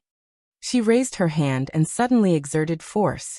As the electric arc flashed, the silver spear that weighed more than 50 kilograms pierced through the night rain in the forest and rushed straight to Li Tianlan.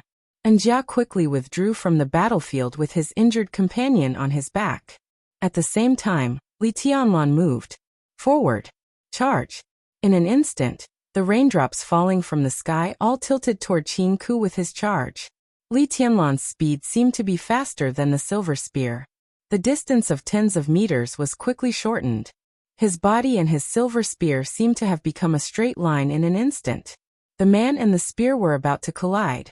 In Qingke's quickly focused eyes, Li Tianlan leaned his body and grabbed the long spear that almost brushed past his shoulder. The spear with Qingke's power desperately pulled his body backward. The blue veins on Li Tianlan's arms bulged, and the joints all over his body crackled under the impact of the huge force. But his eyes were calm and strange, like the abyss. He didn't retreat. He didn't retreat even half a step. Li Tianlan, who was holding the long spear tightly, suddenly jumped up. The heavy rain fell. His body rose. The long spear, more than 2 meters long, turned in Li Tianlan's hand and suddenly formed a natural arc. The blood-stained spear blade came with a high whistling sound. The calmness and strangeness in Li Tianlan's eyes faded, leaving only complete madness.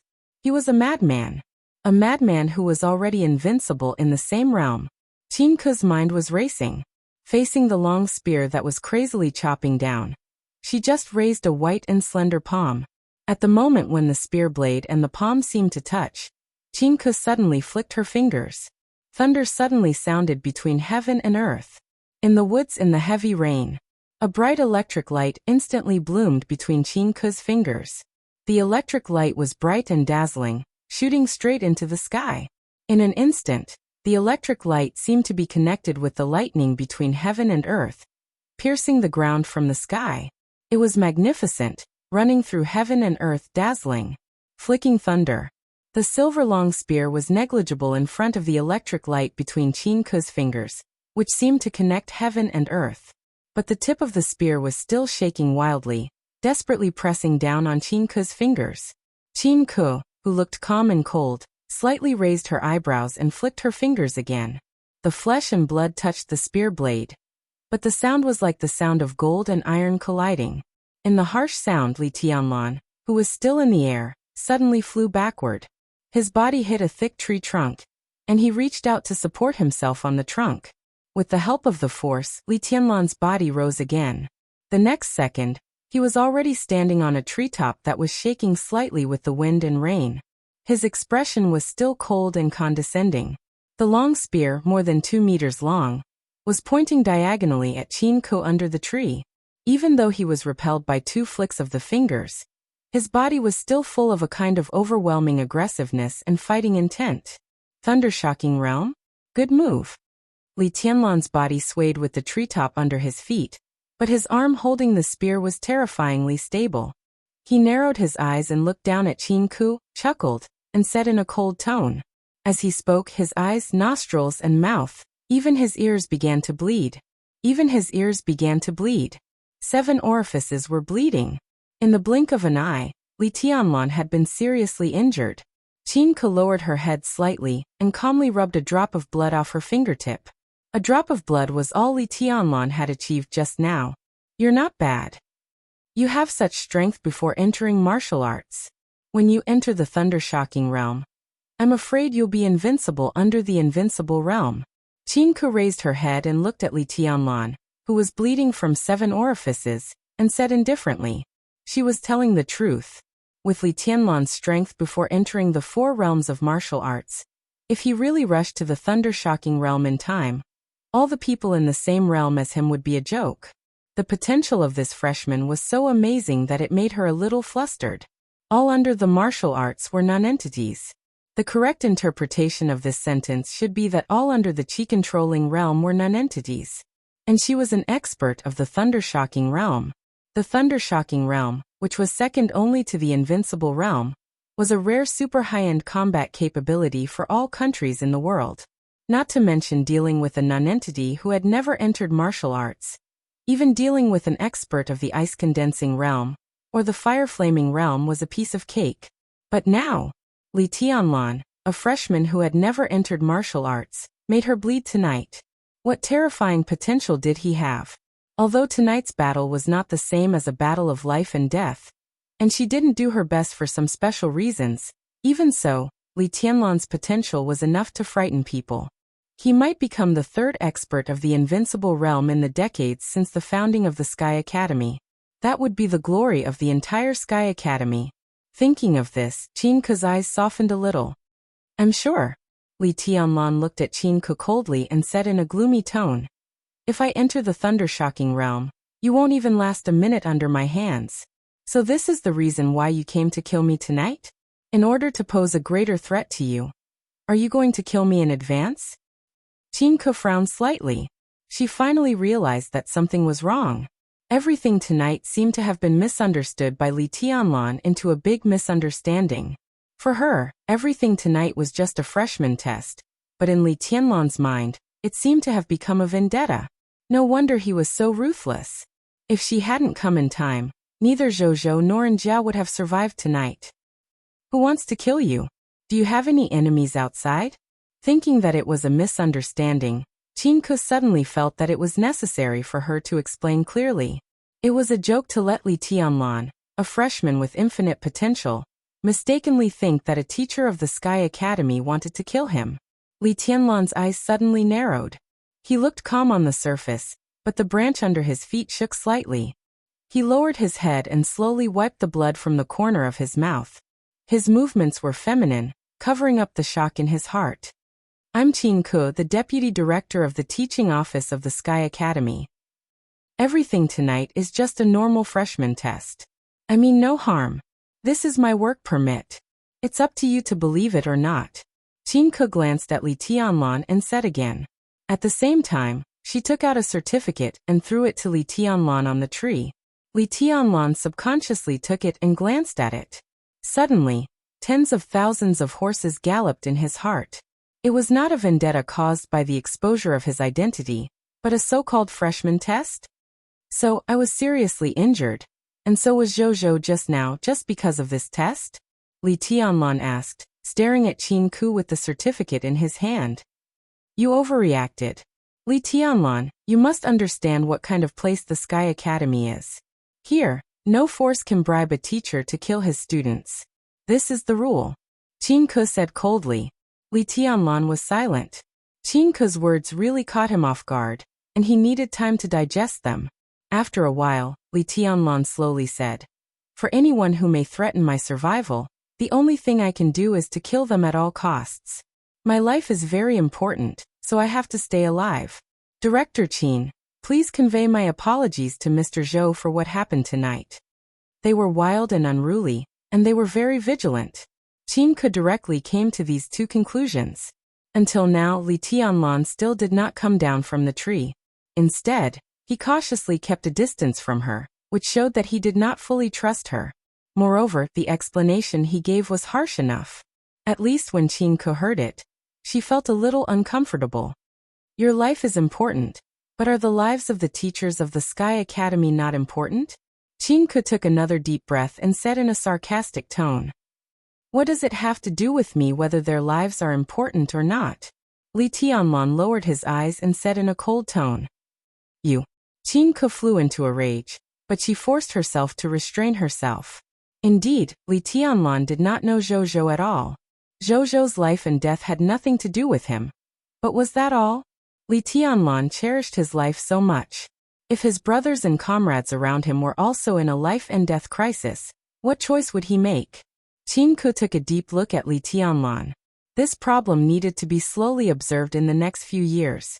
Fortunately, there was still time. If there's nothing else, I should go back. Miss Qin, my bedroom is seriously damaged. If possible, I plan to apply for a new dormitory.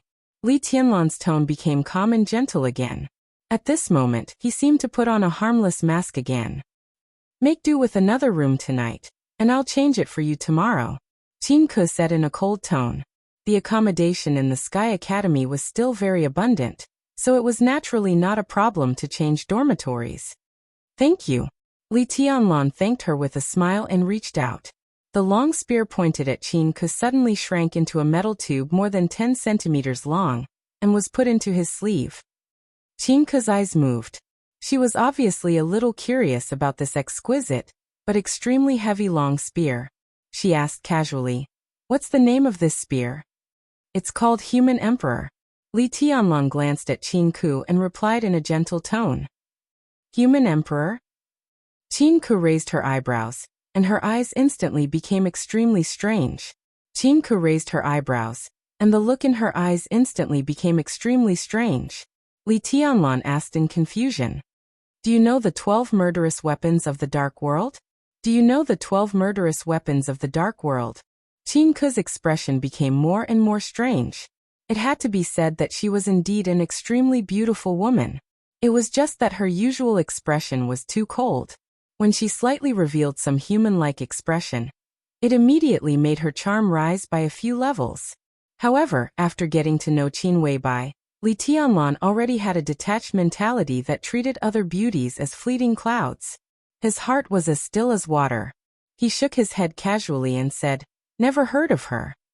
About 15 years ago, Night Spirit, a super force in the Dark World, went east to Zhongzhou State in order to snatch a top-secret blueprint of a military project. One of the two dominators of Night Spirit, Heavenheart, an invincible realm expert, personally took action and started a massacre at the border of Zhongzhou State.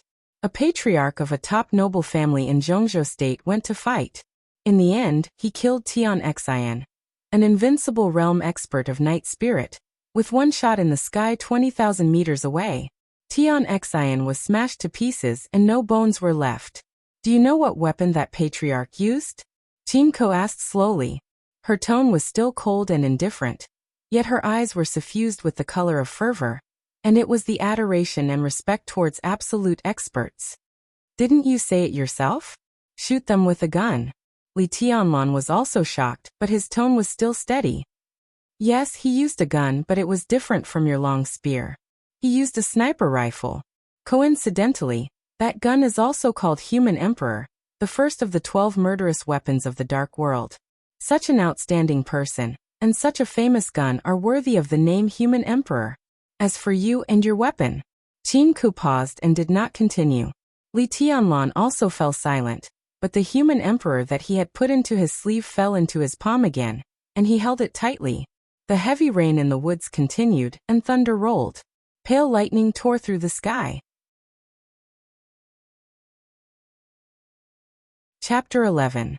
As the official opening time approached, the campus of the Sky Academy gradually became lively.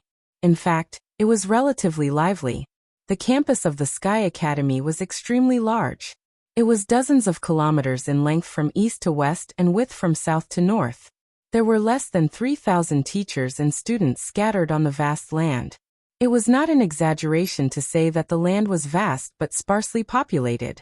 In the absence of unified action, the campus seemed empty most of the time. Fortunately, the dormitories in the school were relatively dense. All the teachers and students were gathered in one area. As more and more freshmen entered the school, the endless stream of freshmen directly added a lot of noisy atmosphere to the school at mealtime every day. This was almost a scene that Li Tianlan had never seen since he was a child. Except for seeing so many people at the station when he first arrived in Huading, this was the first time he had come into contact with such an environment. Different from the boring and numb border, this was facing the sea where spring was warm and flowers were blooming. Here the sun was warm and the breeze was blowing. Here, the grass was like a carpet, the flowers were in full bloom, the smiles were bright, and the youth was flying. The competitive environment inside the Sky Academy was extremely cruel. But for Li Tianlan, everything here was like heaven. After a lifetime, peace and joy filled his heart most. It was the 6th day of school. For nearly a week, Li Tianlan would take a certain amount of time to go out and have a look every day. As a newcomer, he almost instinctively wanted to know more about this legendary special warfare school. Subconsciously, he liked the feeling of controlling everything and knowing everything. He didn't know what it would do for his future studies, but at least it wouldn't do any harm. Li Tianlan was meticulous and cautious. He had an almost pathological pursuit of details since he was a child. The only thing that Li Tianlan regretted was that he still didn't see his other 2 roommates on the day before the official opening of the school. The dormitory that Qin Ke changed for him was still a structure of 3 bedrooms and 1 living room. But it was larger and more luxurious than the previous dormitory. Not only this dormitory, but in the dormitory area, the building where Li Tianlan lived seemed to be more glamorous than other residential buildings. Li Tianlan paid special attention to it. So far, less than 24 hours before the official opening of the school, he was the only resident in this building. This also made Li Tianlan a little annoyed. It was not because he was lonely, but from the time when the freshmen entered this building, he could clearly see that these freshmen who had not yet arrived were different from other people. At least their arrogance was extraordinary. How many of these students were easy to talk to? When this group of people gathered together, the whole building would probably be quite lively in the future. It was obvious that Qin Ke was up to no good by arranging him here. The woman seemed to hate him. Standing in front of the window, Li Tianlan sorted out everything that had happened in the 6 days since he came to the Sky Academy. He shook his head helplessly and walked out of the bedroom, ready to go out for dinner. A familiar yet unfamiliar voice suddenly sounded at the door. Then there was the sound of the door being unlocked. Li Tianlan, who had just walked out of the bedroom, was stunned for a moment. In his sight, the security door of the dormitory opened, and a tall figure walked into the dormitory. That's right, it was a figure, or rather a strand. Because this person was too skinny. He was at least 1.85 meters tall, but he didn't seem to have much meat on his body. His tall figure stood there, but he didn't look intimidating at all. Instead, he looked like a bamboo pole, giving people a feeling of weakness. He was dressed in black sportswear, which looked like an empty robe.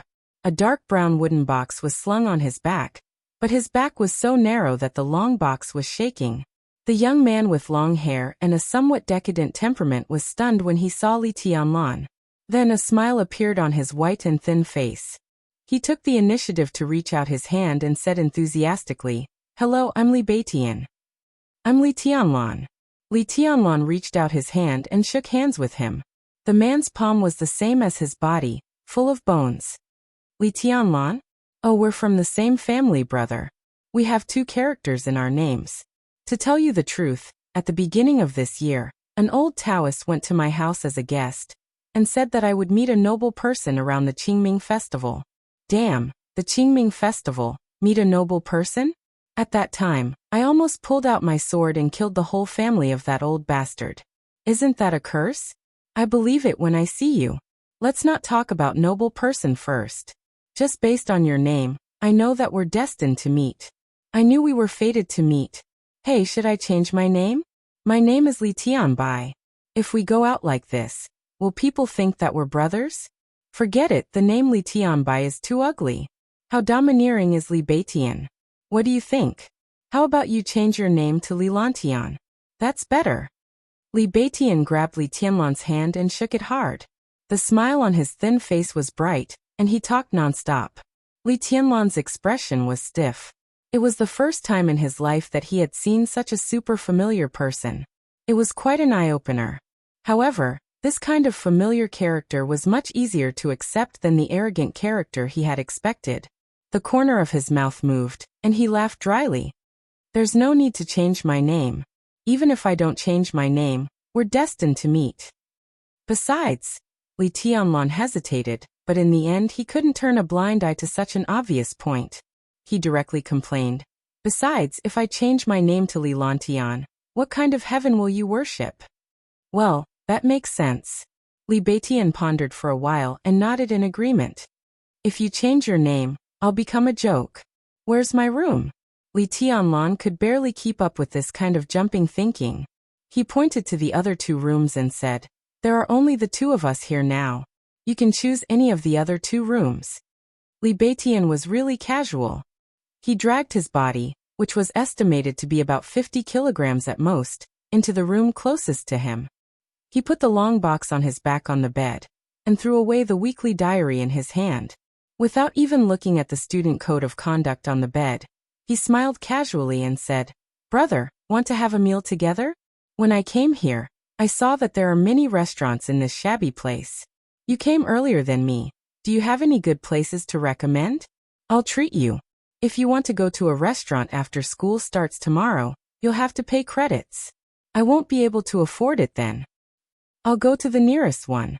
Li Tianlan's tone was calm. He was not particular about food. As long as there was meat, he was satisfied. The food in the cafeteria might be ordinary to others, but it was truly delicious to him. You don't know how to live. Li Beitian rolled his eyes and took out his mobile phone. Wait a minute. I'll grab a girl, and let's have a good meal together. I'll ask her to book a table first. 3 people, right? Do you have any friends? Li Tianlan suddenly thought of Yu Qingyan. Although he was related to Qin Weibai and Yu Donglai, he was not very familiar with Yu Qingyan. In the past 6 days, they only had a meal together. Now he should ask her to come. However, looking at the smiling bamboo in front of him, Li Tianlan was a little hesitant. If he asked Yu Qingyan to come, would he be like a lamb walking into a tiger's mouth? He shook his head subconsciously. Before he could speak, the burglary-proof door of the dormitory rang again. A young man, who looked about 22 or 23 years old, walked into the dormitory with a big bag. Compared with Li Beitian, who was like a bamboo, his new roommate at least looked more reliable. He was of medium build, short hair, thick eyebrows, big eyes and bronze skin, looking very masculine. He was not handsome, but he was angular and had a very tough aura. What was more different from Li Tianlan and Li Beitian was that he wore a dark green military uniform. His body was straight, and he stood there with a strong and iron-blooded aura. Li Tianlan nodded at him and took the initiative to say, Hello, I'm Li Tianlan. The man in the military uniform nodded, his face cold. Hearing the voice, Li Beitian walked out of his room and looked at his new roommate. He raised his eyebrows slightly and his eyes stopped at the badge on his shoulder. He smiled and said, Not bad, brother. You're already a major at such a young age? You don't look older than me. Which army are you from? Border Control Corps Ning Qiancheng. The major was a man of few words. When he mentioned the Border Control Corps, his words were full of clear pride. Li Tianlan's eyes narrowed slightly. He lived at the border all year round, and did not know much about the outside world. However, he knew something about the Border Control Corps.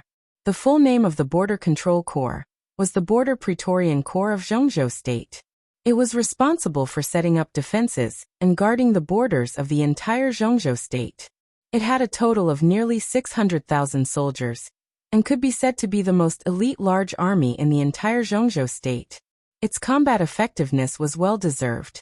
Once a war broke out, the entire Border Control Corps would be the front line of the entire Zhongzhou State. The camp where he grew up was near the border between Zhongzhou State and Annan State. There was also a Border Control Corps station dozens of kilometers away from the camp. TSK. Impressive. A major of the Border Control Corps. You're very valuable. Which army are you from, brother? Li Beitian exclaimed and moved closer to Ning Qiancheng, laughing. Thunderbolt Battalion, Deputy Battalion Commander of the Guards Camp. Ning Qiancheng's tone was indifferent, but his pride was becoming more and more obvious. Someone close to Marshal Dongqing? Li Beitian froze for a moment. His mischievous expression finally disappeared and he asked solemnly. The Thunderbolt Battalion of the Border Control Corps was the army directly under the command of Marshal Dongqing Wudi, the commander of the Border Control Corps. The guards camp of the Thunderbolt Battalion was responsible for the safety of the senior officers of the Thunderbolt Battalion. Ning Qiancheng was able to become the deputy battalion commander at such a young age. He was definitely Marshal Dongqing's confidant, and also the young talent that the Marshal of Zhongzhou State valued the most. The total size of the Border Control Corps was nearly 600,000 people, and its combat force was nearly 550,000. They were stationed in the provinces at the border of Zhongzhou State and other countries. Its internal structure was complicated, and it held great power. It was known as the Small Military Department. How could a young man who was favored by the commander of the Border Control Corps be ordinary? Yes. Ning Qiancheng glanced at Li Beitian and his tone became more and more indifferent. Li Beitian raised his eyebrows slightly and seemed to be deep in thought. He muttered to himself, Border Control Corps Ning Qiancheng. This name sounds familiar. Ning Qiancheng raised his eyebrows slightly and looked at Li Beitian arrogantly. Oh right. Li Beitian suddenly slapped his head. Ning Qiancheng of the Border Control Corps, Drunbility-chung. Are you Drunbility-chung? Drunbility-chung. Li Tianlan, who was watching from the side, twitched the corner of his mouth and almost burst out laughing. Li Beitian ignored Ning Qiancheng's almost spitting fire eyes. With an excited face he chattered on. I've long heard of your name. You're Drunbility-chung, aren't you? I heard that you love to show off and can do anything. People in Jianghu call you Drunbility-chung or Brother Drunbility. I've heard a lot about you. Now that I've seen you today, you really live up to your reputation. Ning Qiancheng was speechless. Live up to his reputation? What the hell did that mean? Was his performance just now very pretentious? How did this damned bamboo pole in front of him hear that damn nickname? Wasn't that nickname supposed to be something that only circulated in a small circle? Who are you? Ning Qiancheng looked at Li Beitian with his teeth clenched. He wanted to skin him alive. Me? Oh, I'm Li Beitian. I don't think you've heard of me. Li Beitian patted Ning Qiancheng's shoulder and greeted him casually. Come Tianlan, let me introduce you. This is Drunbility-chung. You can also call him Brother Drunbility. Brother Drunbility is famous for his skill in acting tough. Of course, his strength is also unfathomable. He's one of the top 10 experts of the younger generation, much stronger than me. I'm Ning Qiancheng. The muscles at the corner of Major Ning's eyes twitched wildly. He was about to roar. This was Drunbility-chung? What kind of bullshit introduction was that? Yes, Drunbility-chung is the same. Brother Drunbility, stop acting tough. It's our first time meeting, and I'm very reserved. I don't understand your profound artistic behavior. Li Beitian laughed and put his arm around Li Tianlan's shoulder. Hello, Major Ning. Li Tianlan smiled and extended his hand. His eyes were gentle and clear. He didn't mind treating a real soldier, especially one who dared to fight at the border with 120% respect. Hello, Tianlan. Hearing that Li Tianlan didn't call him Brother Drunbility, Ning Qiancheng's expression relaxed and he had a good impression of him. He was really tired of hearing the name Drunbility-chung. However, those who used to call him that were his friends, and he couldn't turn against them. In his opinion, it was a dark history. Hey Drunbility-chung. You. Don't call me Drunbility-chung.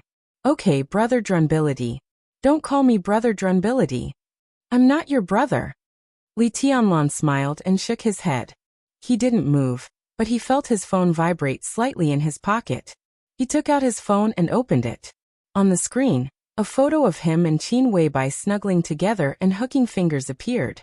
Li Tianlan's eyes softened instantly. On the screen there was a message from Qin Weibai. It wasn't a text message, but a WeChat that seemed to Li Tianlan to be quite high-tech. I've arrived in Billy State. The air in Bruxelles is good and the sunset is beautiful. We should come and have a look together. Li Tianlan's eyes were gentle. His fingers tapped on the screen for a long time, but he didn't know what to reply. He suddenly found that Qin Weibai had changed her profile picture. Her profile picture used to be a vast expanse of white snow, pale and dazzling. Now it had become a piece of white paper. Li Tianlan subconsciously enlarged Qin Weibai's profile picture. On the paper, there were 2 lines of light and graceful handwriting, like flowing clouds and flowing water. At this moment, Li Tianlan's mind was filled with the intoxicating look of Qin Weibai when she wrote these 2 lines. Who are you to me? Who are you to me? Li Tianlan took a deep breath. At this moment he was in the Sky Academy, but his mind seemed to have flown to Billy State thousands of miles away, to the sunset in Bruxelles, the capital of Billy State. The sunset there was beautiful, but the beauty beside him was even more beautiful. It was a very strange and comfortable feeling. He held the phone and looked at Qin Weibai's new profile picture. For a moment, he was reluctant to put it down. Beside him, Li Baiqian's incessant chatter was still ringing in his ears. It's okay not to call you Drunkard Chung, but Drunkard Chung, you even refuse to call me Brother Drunkard. It's hard for me to understand. Tell me, what should I call you? By the way, I heard that the officers of the Border Control Corps all have code names? Tell me, what's your code name? Beside Li Baiqian, Ning Qianqing held his breath. He glanced at Li Tianlan calmly, who was holding the phone, and said calmly, My new code name is Man of Sacrifice. Drunkard Chung, you're showing off again. Get lost. Chapter 12. Generally speaking, Li Tianlan was very satisfied with his two roommates. Li Baiqian was always joking around. He could get along with anyone quickly without the slightest arrogance or reserve. Such a person was undoubtedly the easiest to get along with. Ning Qianqing, the major of the Border Control Corps, who was described by Li Baiqian as a pretentious habitual criminal, was a little arrogant, but his personal cultivation was very good and he was not a bad person. Sharing a room with such a roommate was a very comfortable thing. Before this, Li Tianlan was really worried that the Sky Academy would send him two arrogant playboys with strong backers. If so, he would have a headache. Even if he wanted to dominate the world and make the Li family return to the peak of Zhongzhou State, it did not mean that he wanted to dominate the Sky Academy. He just wanted the most precious graduation place. As for other times, Li Tianlan would rather keep a low profile and quietly earn credits. Even if he could not keep a low profile, it was also good to be kind to others and accumulate more connections. If the Sky Academy really sent him two arrogant playboys, the dormitory would be in chaos all day long. Li Tianlan could not keep a low profile even if he wanted to. Li Baiqian and Ning Qianqing coming over was exactly what he wanted. Lunch was Li Baiqian's treat. The three of them found a nice restaurant. Li Baiqian pulled a pretty girl from his mobile phone's contact list. She was also a freshman of the Sky Academy. Her surname was Yi, and her name was Huayu. It was a very unique name. Yi Huayu's way of addressing Li Baiqian was also shocking. She kept calling him young martial uncle with an extremely respectful manner. This made Li Tianlan even more certain that the dormitory building he lived in was extraordinary. Of his two roommates, one was a young talent favored by the commander of the Border Control Corps, and the other was some martial uncle. Their backgrounds were certainly not simple. Obviously, except for himself, those who could live in that dormitory building all had a powerful background. After lunch, Li Baiqian put on the airs of a senior, and righteously said that he wanted to visit his martial nephew Yi Huayu's dormitory. Ning Qianqing said that he wanted to visit some of his comrades. Li Tianlan returned to the dormitory alone, shut himself in his room, and began to meditate. The so-called meditation had many names such as dhyana, vipassana, mindfulness, and meditation. The names were different, but the effects were exactly the same. The highest realm of meditation was to forget oneself and pursue absolute concentration. In martial arts, the importance of meditation was no less than the importance of increasing one's strength and speed. In fact, it might even be more important. The more powerful one was, the more they valued meditation. It was no exaggeration to say that meditation was a part of martial arts. Moreover, it was the core and the most important part. To freeze ice with a wave of one's hand, to ignite fire with a raise of one's hand, to snap thunder with a flick of one's finger. To achieve all of these, one's strength and speed had to reach a certain level, but at the same time, one needed to have an absolutely focused will. If one's will couldn't be focused, how could one explode with the strongest destructive power and combat strength with just strength alone? Both willpower and strength had their limits. Some people were stuck in the ice-condensing realm all their lives and could not enter the fire-flaming realm. It might be because their strength did not meet the requirements, or their willpower could not be concentrated enough. In martial arts, without concentrated willpower, It was impossible to enter the ice-condensing realm or the fire-flaming realm, let alone the mysterious invincible realm. A day passed quickly in meditation. At 3 o'clock in the morning, Li Tianlan opened his eyes and moved his body. Then he lay on the bed and listened to the sound of waves beating on the shore outside the window, quietly waiting for dawn. A few hours later, the school officially started. At 6 o'clock in the morning, Li Tianlan, who had slept for less than 3 hours, was awakened by a knock on the door. Ning Qianqing's calm and somewhat arrogant voice sounded outside the door. Tianlan, it's time to assemble. Get ready. Li Tianlan looked at the time and agreed. He put on his camouflage uniform, hurriedly washed his face in the bathroom provided in the bedroom, and then walked out of the room.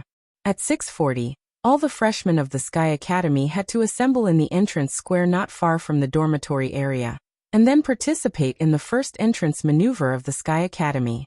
The first one to pass the maneuver would be rewarded with 80 credits. This was written in the student code of the Sky Academy, and Li Tianlan naturally would not forget it. Where's Tianlan?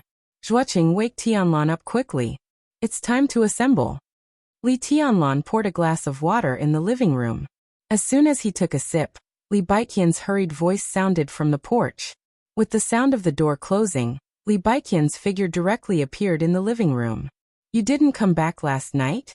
Li Tianlan and Ning Qianqing asked in unison. The freshman girls of the Sky Academy are too enthusiastic. I fought all night. How could I have time to come back? Li Baiqian chuckled. His skinny face, which was no less than a skeleton, had an expression of reminiscence and indescribable wretchedness. Skinny, who the hell are you? The girls of the Sky Academy are all proud and arrogant. Which one of them is ignorant? It's not easy for you to sleep with them whenever you want to. Ning Ziyuan narrowed his eyes and looked at Li Baiqian with a playful expression. Of course they fell in love with my handsomeness. It's human nature for men and women to love each other. Li Baiqian tidied up the empty clothes on his body and said with a proud expression. Bullshit. Handsomeness and handsomeness? Those women might as well find a cucumber. Ning Qianqing's face was full of sarcasm. How can a cucumber be compared to me? I'm a cannon, okay? I shot to fame. How can a cold cucumber be compared to my cannon? Shot to fame? Cannon? I think you hit the nail on the head. Look at you, you're like a bamboo pole. How can you be compared to a cannon? Needles are more like embroidery needles. Pretentious Chung. I'll fight you to the death. Li Tianlan rubbed his temples, feeling a headache coming on. He smiled bitterly and said, Okay, there's no time for you to fight.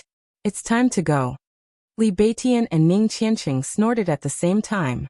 The former wrapped his skinny hand around Li Tianlan and scolded him indirectly. Tianlan, you have to listen to me. It's not enough for a man to just be pretentious.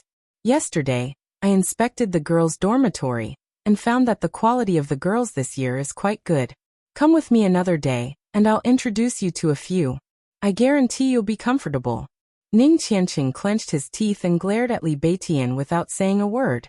Li Tianlan shook his head and said casually, Mediocre. I'm not interested. As he said this, the dreamy figure that was now in Bruxelles appeared in his mind again. What was that woman, who seemed real and illusory at the same time, doing now? Li Baiqian wanted to say more, but Ning Qianqing said impatiently, Are you going or not? It'll be too late if you don't leave now. Do you think the school bus will wait for you? Go. Li Baiqian laughed. The three of them went out together, got on the school bus, and went straight to the entrance square. At this time, the open square was already densely packed with countless freshmen, all dressed in camouflage uniforms, lined up in a very neat phalanx on the square.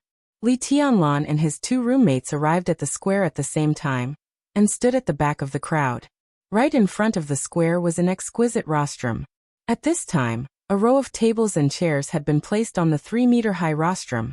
Several school leaders were already in place. They sat in their seats and chatted casually with their colleagues. Tianlan, do you see that? The one sitting in the middle is the headmaster of the Sky Academy, Zhuang Huayang. He's one of the top 10 experts in Zhongzhou State. Standing beside Li Tianlan, Li Baiqian quickly pointed at the rostrum and took the initiative to introduce him. Li Tianlan nodded and glanced at the rostrum with a calm expression. Zhuang Huayang was close to 70 years of age, but he looked unusually young, like a middle-aged man less than 50 years old. He had a gentle and elegant temperament, like a senior scholar, and did not look like a master at all. Top 10 experts in Zhongzhou State? Li Tianlan was lost in thought. Our marshal is also one of the top 10 experts, and his ranking is one place higher than that of Headmaster Zhuang. Ning Qianqing stood on Li Tianlan's right, and said with a cold face.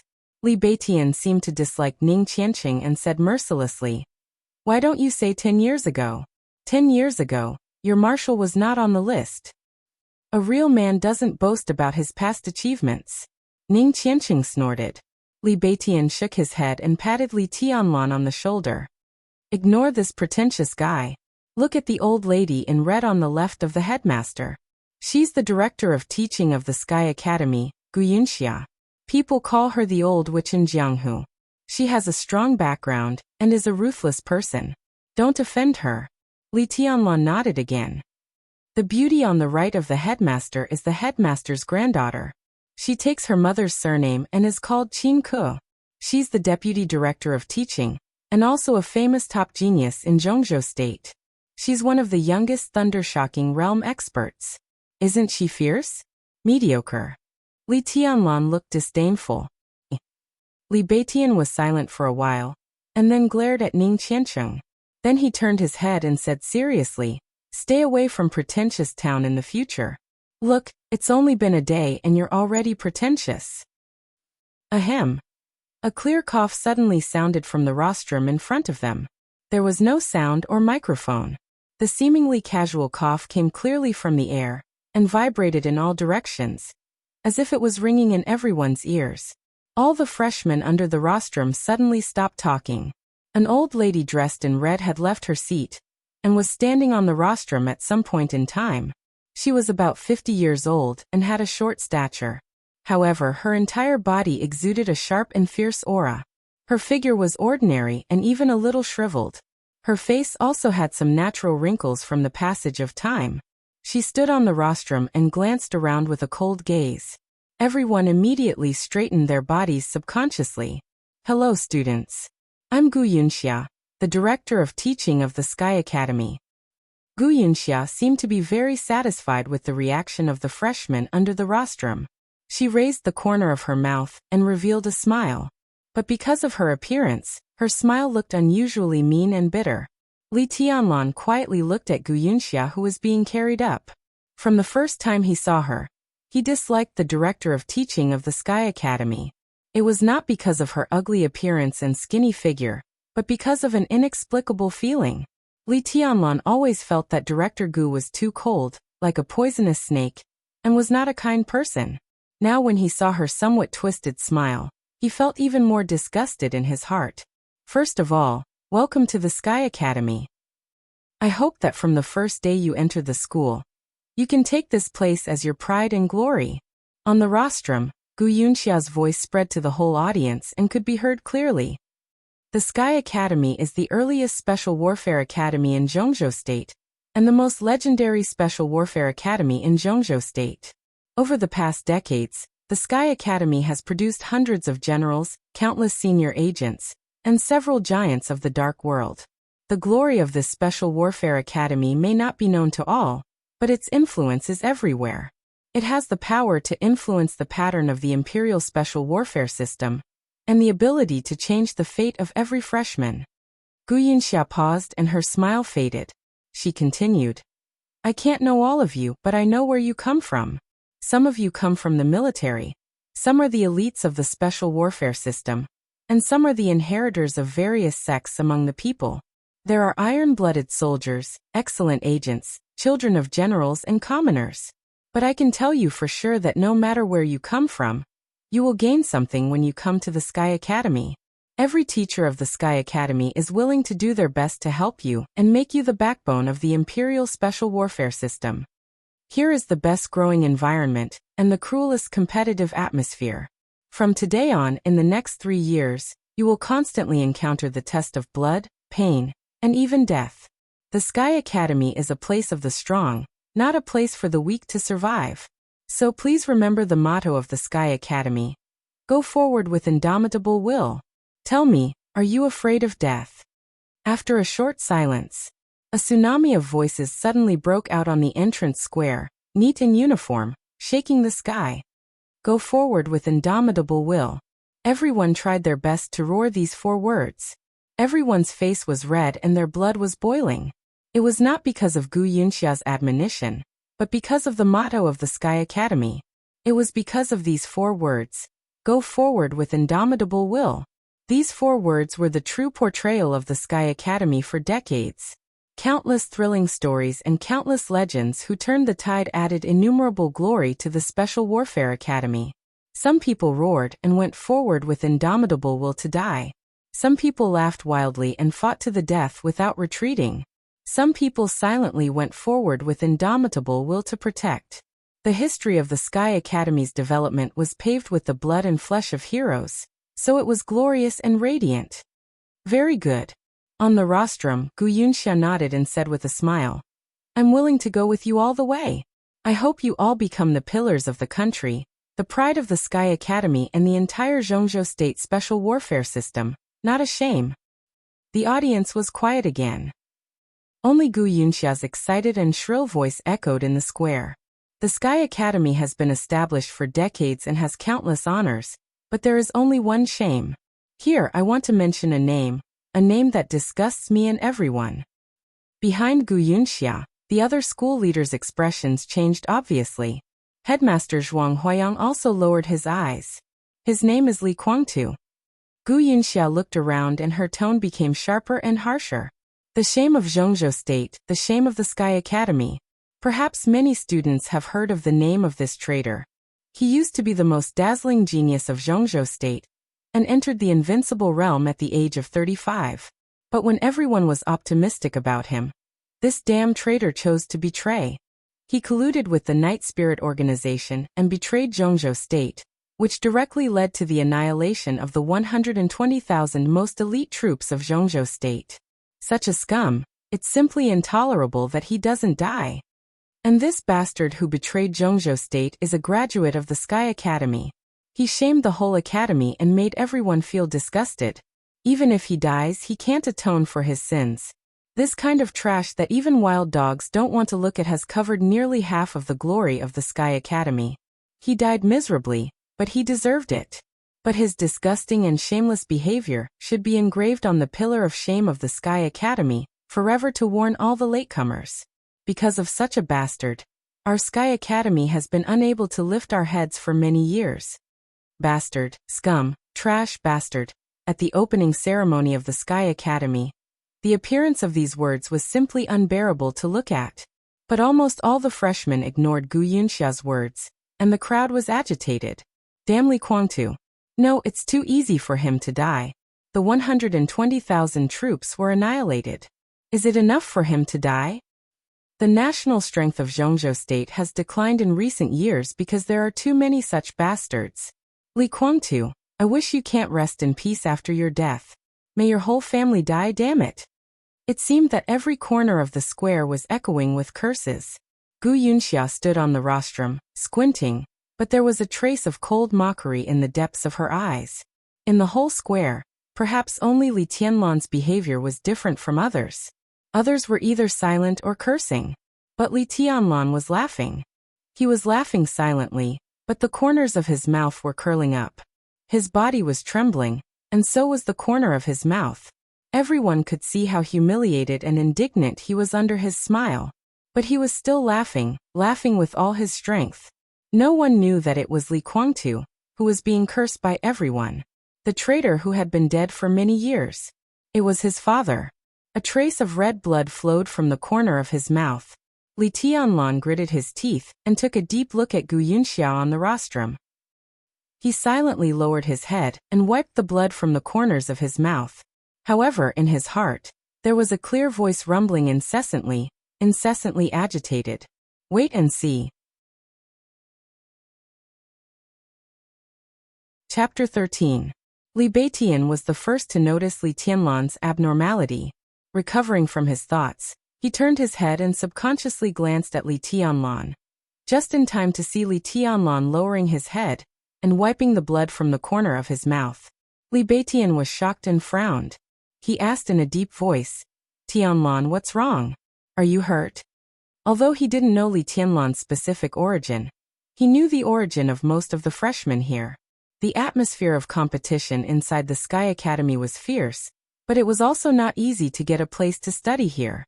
The freshmen sent by the military, the Special Warfare Group, the Secret Service Agency, and the martial arts sect were all selected after many rounds of selection.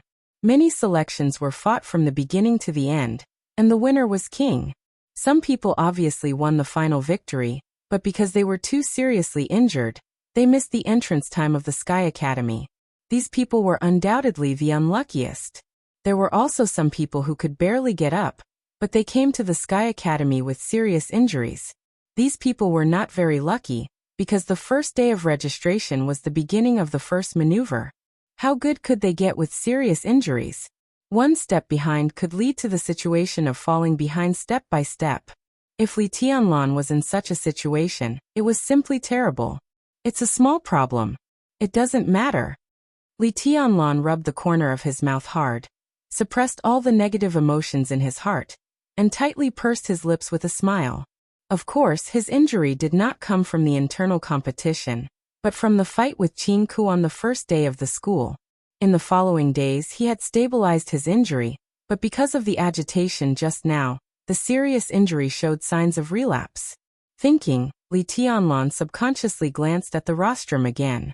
This time he looked at Qin Ku, but to his surprise, Qin Ku was also looking at him. Their eyes met in the air. Li Tianlan's expression was calm. Qin Ku frowned slightly, and her eyes were cold. Li Tianlan smiled at the rostrum, then withdrew his gaze and said slowly, "Don't worry, I will definitely get a good ranking. You two also have to work hard." "I see." Li Beitian thought for a moment and said decisively, "When the maneuver starts, I'll be in front, Tianlan in the middle, and Braggart Chung in the back. Tianlan, try to reduce your physical consumption. We'll rush to the top 10 together." In the Sky Academy, every student attached great importance to the ranking of any maneuver. The ranking was related to the number of credits and the treatment one would receive. It was something that was worth fighting for. The ranking of the first maneuver after entering the academy could determine their starting point in the academy, so it was extremely important. If they could make it to the top 10 in such a maneuver, they would definitely attract the close attention of the higher-ups of the academy. Top 10. Ning Qianqing raised his brows in surprise and looked at Li Beitian. "What? You don't have confidence? With your reputation as the city of acting tough, you have the nerve to say that you can't enter the top 10? Even if you want to show off, you should at least say that you can get into the top 3, right?" Li Beitian said with a provocative look. As expected, Ning Qianqing began to show off. He glared at Li Tianlan and snorted. "Of course I have confidence. I can take Tianlan to the top 10 without you. I'm worried about you. Look at your physique. You can push aside with a little force. Don't drag us down." Li Tianlan's heart skipped a beat. He suddenly thought of the scene when Li Beitian introduced Ning Qianqing to him when they first met.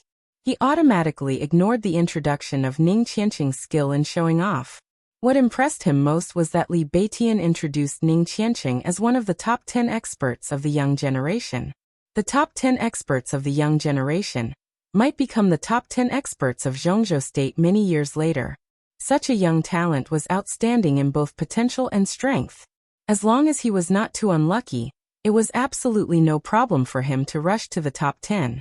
"Don't worry, as long as you don't drag us down. It's a deal. The three of us will act together and make it to the top 10 together." Li Beitian chuckled and patted his chest. His palms hit his bones through a layer of skin, making popping sounds. Neither Li Beitian nor Ning Qianqing seemed to leave the seriously injured Li Tianlan behind. They might not see eye to eye with each other, but between the lines, they both meant to take Li Tianlan to the top 10 together. It was impossible for Li Tianlan not to be touched. No matter how vigilant he was, he would not turn a blind eye to such obvious kindness. They were just roommates who had been together for a day. In the competitive atmosphere of the Sky Academy, the two of them were willing to take a burden like him with them. Their broad-mindedness alone was enough to make Li Tianlan look at them with new eyes. Thank you, both of you. Li Tianlan looked at the two standing on his left and right, and thanked them sincerely. Ning Qianqing snorted proudly. He raised his head and resumed his aloof look. Li Beitian laughed and waved his hand. It's what I should do. In the next few years, we will be roommates who get along with each other day and night. Our relationship is even closer than that of biological brothers. In a place like this, we will have to go on missions together in the future. That is a real life and death commitment. How can we not share our hearts? Only fools without foresight would be stupid enough to compete with their roommates. You see, drunkard Chung is a wise man. In the military camp at the border, the feelings of living together are even deeper than here. If you are not willing to share your heart with your classmates who will be studying with you day and night, who else can you count on? No matter what, I still have to thank you. Li Tianlan's tone was sincere. If people respected him, he would respect them tenfold. Li Beitian and Ning Qianqing were so loyal to him that he was willing to treat them sincerely. However, I think it's better for me to be at the front later. It's just a minor injury. It won't affect anything. In the process of competing with each other, the frontmost position would definitely face the most pressure. Once his human emperor was fully extended, it would be a spear more than 2 meters long. When he brandished the spear, he could better deal with the pressure coming from the front. His choice to be at the front showed that he was willing to trust Li Beitian and Ning Qianqing, and even tried to trust his back to them. Tianlan, what realm are you in now? Ning Qianqing and Li Beitian looked at each other, and the former suddenly asked, What about you? Li Tianlan asked back. Realm was something that could not be faked, but his actual combat strength was far beyond his realm. He wanted to be at the front. He could not tell Ning Qianqing, one of the top 10 young experts, that he had not entered the 4 realms of martial arts. Could he? I am at the peak of the ice-condensing realm, and can enter the fire-flaming realm at any time. Ning Qianqing said slowly. The corner of Li Tianlan's eye twitched subconsciously. Ning Qianqing was 23 years old, and about to enter the fire-flaming realm. With such strength, he was indeed worthy of being one of the top 10 young experts. I'm about the same as drunkard Chung. I shouldn't be much worse than him. Li Beitian also said with a calm and confident look on his face. Ning Qianqing was stunned for a moment. He took a deep look at Li Beitian and did not say anything. I'm about the same as you. I shouldn't be much worse than you. Li Tianlan said very modestly. His words were almost the same as Li Beitian's, with only a few words changed. The corner of Ning Qianqing's mouth twitched a few times. He felt a pain in the ass. Li Beitian was about the same. So was Li Tianlan. He was ranked 5th among the top 10 young experts. Was the title of the top 10 experts so worthless now? Ahem, everyone. On the rostrum, a gentle voice suddenly interrupted all the voices below the stage. The headmaster of the Sky Academy, Zhuang Huayang, stood in front of Gu Yunxia with a kind expression. All the voices below the stage suddenly disappeared. Every freshman raised their head and looked up at the headmaster standing on the rostrum with reverence. After all, he was one of the top 10 contemporary experts in Zhongzhou State, who represented the top combat strength of their country. Such a status was much higher than that of Gu Yunxia, the director of teaching. What's your ranking among the top 10 contemporary experts? Li Tianlan tugged at Li Beiqian's clothes and asked in a low voice. 7th. Li Beiqian quickly said. The top 10 contemporary experts are ranked every 10 years. 10 years ago, the headmaster was originally ranked 5th. Over the years, he has been getting older and his state has declined a lot. Li Tianlan nodded with understanding. As time went by, the body would deteriorate. No matter how strong an expert was, his combat strength would continue to decline. This was the law of nature and could not be changed. A hero was past his prime, while a beauty had white hair. This was the most helpless thing. Everyone. On the rostrum, Zhuang Huayang stood straight. He glanced around and continued. I heard a lot of cursing, insulting, and even cursing the traitors on the stage.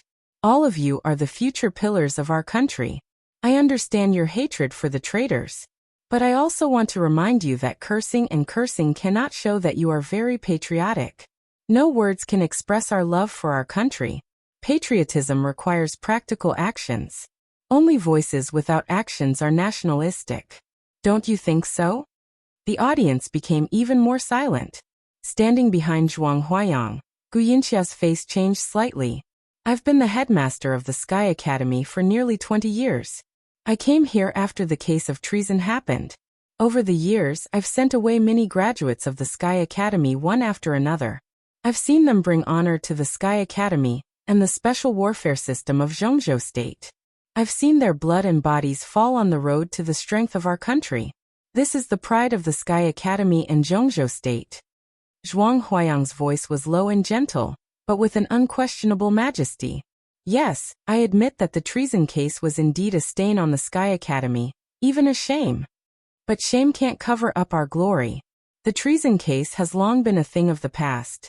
What's the point of saying more? But the Sky Academy still has a future, a better future. Each of us should look forward, because you can't change the past, but you can shape a better future. You will become the backbone of the special warfare system of Zhongzhou State in the future. Many of you may not be known, but the Sky Academy will remember you and remember any honor you bring to the Sky Academy. We hide in the dark and serve the light. I sincerely hope that each of you can go out from here and make the Sky Academy more brilliant because of you in the future, in the near or far future. The deafening applause sounded like thunder. Only Gu Yunxia's face was extremely ugly and she looked extremely embarrassed. Headmaster Zhuang didn't say much, but to a large extent, he denied her extremely fierce speech just now, which was tantamount to a slap in the face. Under the stage, some people were also applauding thoughtfully. Just now Director Gu and Headmaster Zhuang's speech was, to put it simply, a speech with a slightly different content. But to put it broadly, this might be the different opinions represented by the two big forces. In this way, many people who knew the pattern of the special warfare system of Zhongzhou State suddenly smiled meaningfully. The special warfare system of Zhongzhou State, a great change was coming. Chapter 14. In the warm applause, Zhuang Huayang's expression remained unchanged. He pressed his hands down slightly and still smiled gently. He didn't seem to notice Gu Yunxia's embarrassed face behind him, nor did he notice the subtle and weird atmosphere on the rostrum. When the applause subsided, he continued. Next is the time for the maneuver. His eyes wandered around the whole square and paused quietly in the last row. Then he said flatly, I'd like to remind you again that the first maneuver after entering the school is very important. It may be related to your final achievements in the Sky Academy. So please do your best and strive for the best ranking. I'll talk about the content of the maneuver. Zhuang Huayang pointed to the south and said, There is a large maze less than 2 kilometers south of you. Through the maze, you will see a forest. Go all the way east from the forest. The teachers and I will wait for you by a pool on the edge of the forest. I will bring a school bus with 50 seats. The first 50 students to arrive will directly become my students. I will be responsible for each of my students until the next maneuver. There was an uproar. The huge sound wave swept the whole place in an instant. Although most of the freshmen had a general understanding of the content and results of the first entrance maneuver, there was still a great sensation among the freshmen when they heard what Zhuang Huayang said. The first 50 students to arrive would become Zhuang Huayang's students. This basically meant that the classes of other schools would be assigned. The first 50 students would be the classes led by the headmaster, Zhuang Huayang. These 50 students might not necessarily have the greatest achievements in the future, but they could be said to be the most outstanding 50 students among the freshmen at this stage. These people were either powerful, intelligent, or extremely lucky. Everyone had their redeeming qualities. And it was certain that a large part of the perfect graduates 3 years later would come from the classes led by Zhuang Huayang. The Sky Academy held an internal maneuver every 3 months, and Zhuang Huayang's class would always be fixed at a round number of 50 students. In each maneuver, he would only choose the top 50 students. If the students in the top 50 this time fell behind in the next maneuver, they would also lose the qualification to be taught by Zhuang Huayang, and would be transferred to other classes. However, it was undeniable that if they entered Zhuang Huayang's class from the first entrance maneuver, they would definitely have a lot more advantages than those in other classes. As one of the top 10 experts in Zhongzhou State, Zhuang Huayang's teaching was more valuable than that of other classes. Moreover, the other teachers in charge of this class were also the best teachers in the Sky Academy. It was no exaggeration to say that this class of 50 people would be the core group of the entire Sky Academy. Although the internal maneuver of the Sky Academy once every 3 months gave other classes a chance to rush into the core class, the longer the time, the greater the advantage of the members of the core class, and the smaller the chance for students from other classes to rush in. If they could rush in at the beginning, no one would be willing to fall behind.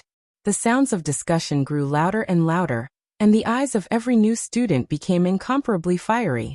Zhuang Huayang's voice still came from the rostrum and spread throughout the audience. The next 5 hours will be a drill. After 5 hours, the drill will be over. If you don't arrive at the designated place, 50 credits will be deducted. The first to arrive at the designated place will be rewarded with 80 credits. The second to the 10th place will be rewarded with 50 credits. The 11th to the 50th place will be rewarded with 30 credits. There will be no reward or penalty for those who are ranked below the 50th place. Students can form teams spontaneously, but the number of people cannot exceed 10. After entering the maze, you will not get any supplies, but you can move freely, obstruct, and attack other students except yourself. The Sky Academy has only one requirement, that is, no killing is allowed in the entrance maneuver. Do you understand? Yes.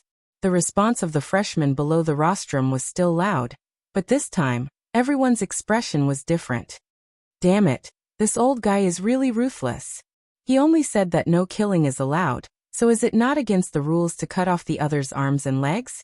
Li Beitian touched his nose and muttered to himself in the last row of freshmen.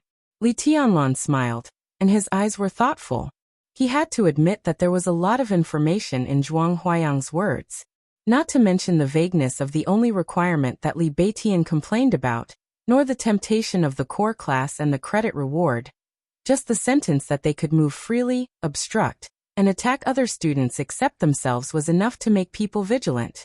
Zhuang Huayang was telling them clearly that in the cruel competition, no one but themselves was worthy of trust. Sinister. Ning Qianqing took a deep breath and said coldly, "This is clearly to make us kill each other and be on guard against each other. In this kind of environment, no matter how brilliant the elites cultivated are, they are still loners who dare not trust their companions and don't understand teamwork. Even if they can play a certain role after graduation, it will be extremely limited. But similarly, a team that can trust each other in this kind of environment is the most tacit and reliable team," Li Tianlan said with a smile. He narrowed his eyes and looked at the expressions of Ning Qianqing and Li Beitian. His eyes were deep and bottomless. "Are you two still willing to go together?" "Of course I'll go with you." Ning Qianqing did not even think and spoke without hesitation. "Me too," Li Beitian said with a smile. "With our strength, we will definitely fight for the top 10. "Then let's go?" Li Tianlan said with a smile. When he was very young, Li Honghe had told him that people should not be easily trusted, but they should also be trusted. For people in the dark world, it took a lot of courage to trust others. 70% boldness and 30% cautiousness. Li Tianlan had always been extremely cautious. But now, facing Li Beitian and Ning Qianqing, he had a very strong intuition that as long as he could really trust them, they would never let him down. Li Beitian nodded and raised his eyes to glance at the rostrum. He found that Zhuang Huayang, who was standing on the rostrum just now, had disappeared. Not only Zhuang Huayang, but Gu Yunxia, Qin Ke, and some leaders on the rostrum had also disappeared. Obviously, the maneuver had entered the countdown stage before anyone officially announced the start of the maneuver. A bunch of bastards. Li Beitian cursed angrily. Let's go, let's go. The square formation of freshmen on the square began to disperse, but the whole group was always moving south. Li Tianlan and the other two, who were originally standing in the last row, became the front row of the square formation. In the crowd less than 10 meters behind Li Tianlan, separated by several rows of students, a pair of extremely dazzling girls were walking forward unhurriedly. A fragrant wind floated around them. No matter how hurried the freshmen who walked past them were, They would subconsciously take a few more glances when passing by them. They were a pair of girls about 18 or 19 years old. They looked light and exquisite, but their temperament was completely opposite. The girl on the right had delicate features. Although she wasn't a stunning beauty, she was extremely elegant and refined. She had the gentleness and cleverness of a pretty daughter from a humble family. She blinked her eyes and curiously sized up the crowd around her. Her eyes were clear and bright. "Sister Yuetong, let's hurry up." The beautiful girl took her companion's arm and said in a clear voice. "In this kind of maneuver, the faster we walk, the earlier we can arrive. Qingyan, do you know the maze ahead? I heard that Senior Yu and Headmaster Zhuang are very close. Did Senior Yu tell you anything specifically?" The girl who was called Sister Yuetong asked with a smile. Even in the most critical eyes, the girl named Yuetong was an almost perfect stunner, or rather a monster.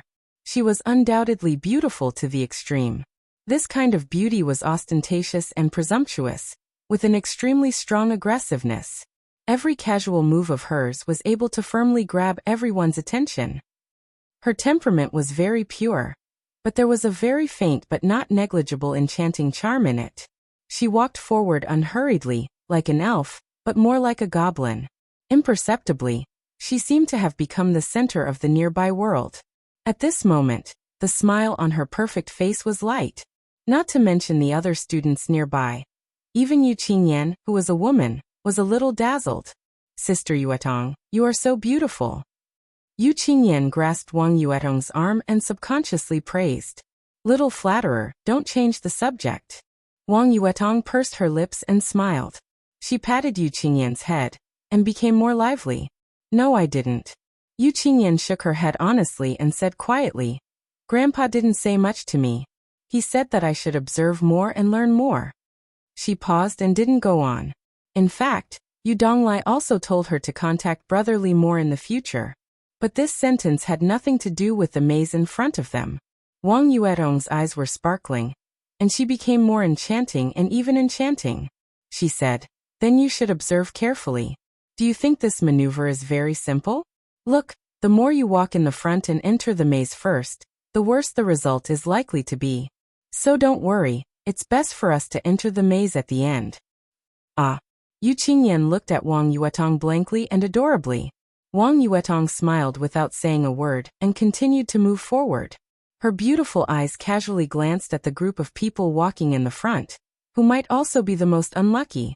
A figure as thin as a bamboo pole suddenly came into Wang Yuetong's eyes. Wang Yuetong froze for a moment and looked at it very seriously. Then she looked at the people beside the bamboo pole. In her sight, the three people seemed to be walking in the front of the crowd.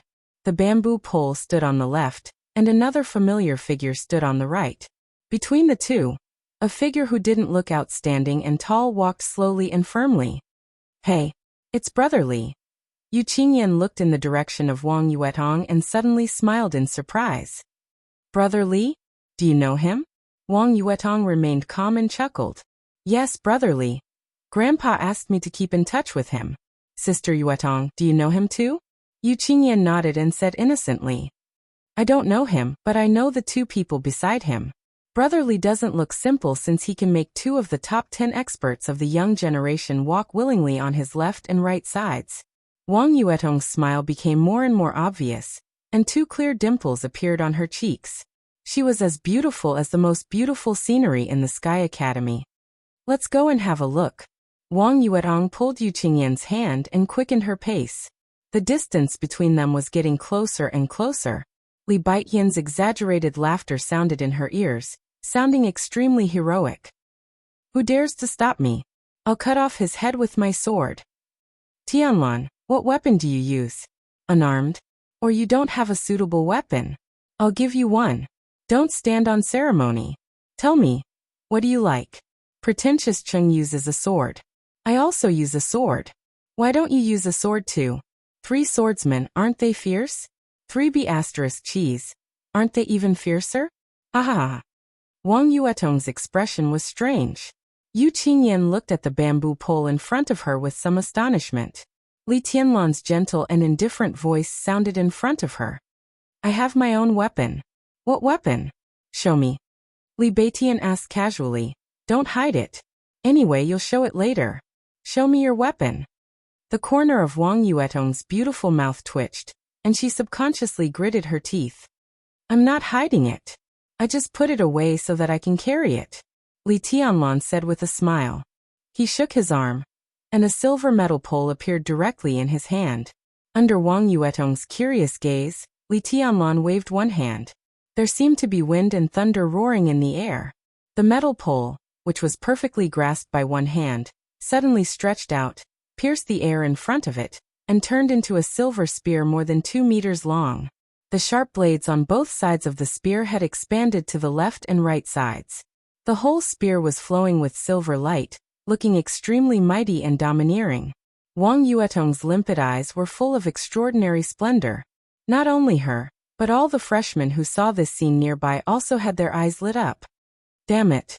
Li Beitian, who observed this big guy at a close distance, was silent for a few seconds. Then he said with an exaggerated face, Tianlan, is this your big halberd? You're tuning in to the Li Mei's Sword of Destiny YouTube channel. We're so grateful for your support, and don't forget to subscribe to join us on this incredible journey through captivating stories. Your generosity through donations truly makes a world of difference, as it's the primary source of revenue that allows me to expand and enhance this channel for you. Thank you from the bottom of my heart for being a part of this adventure.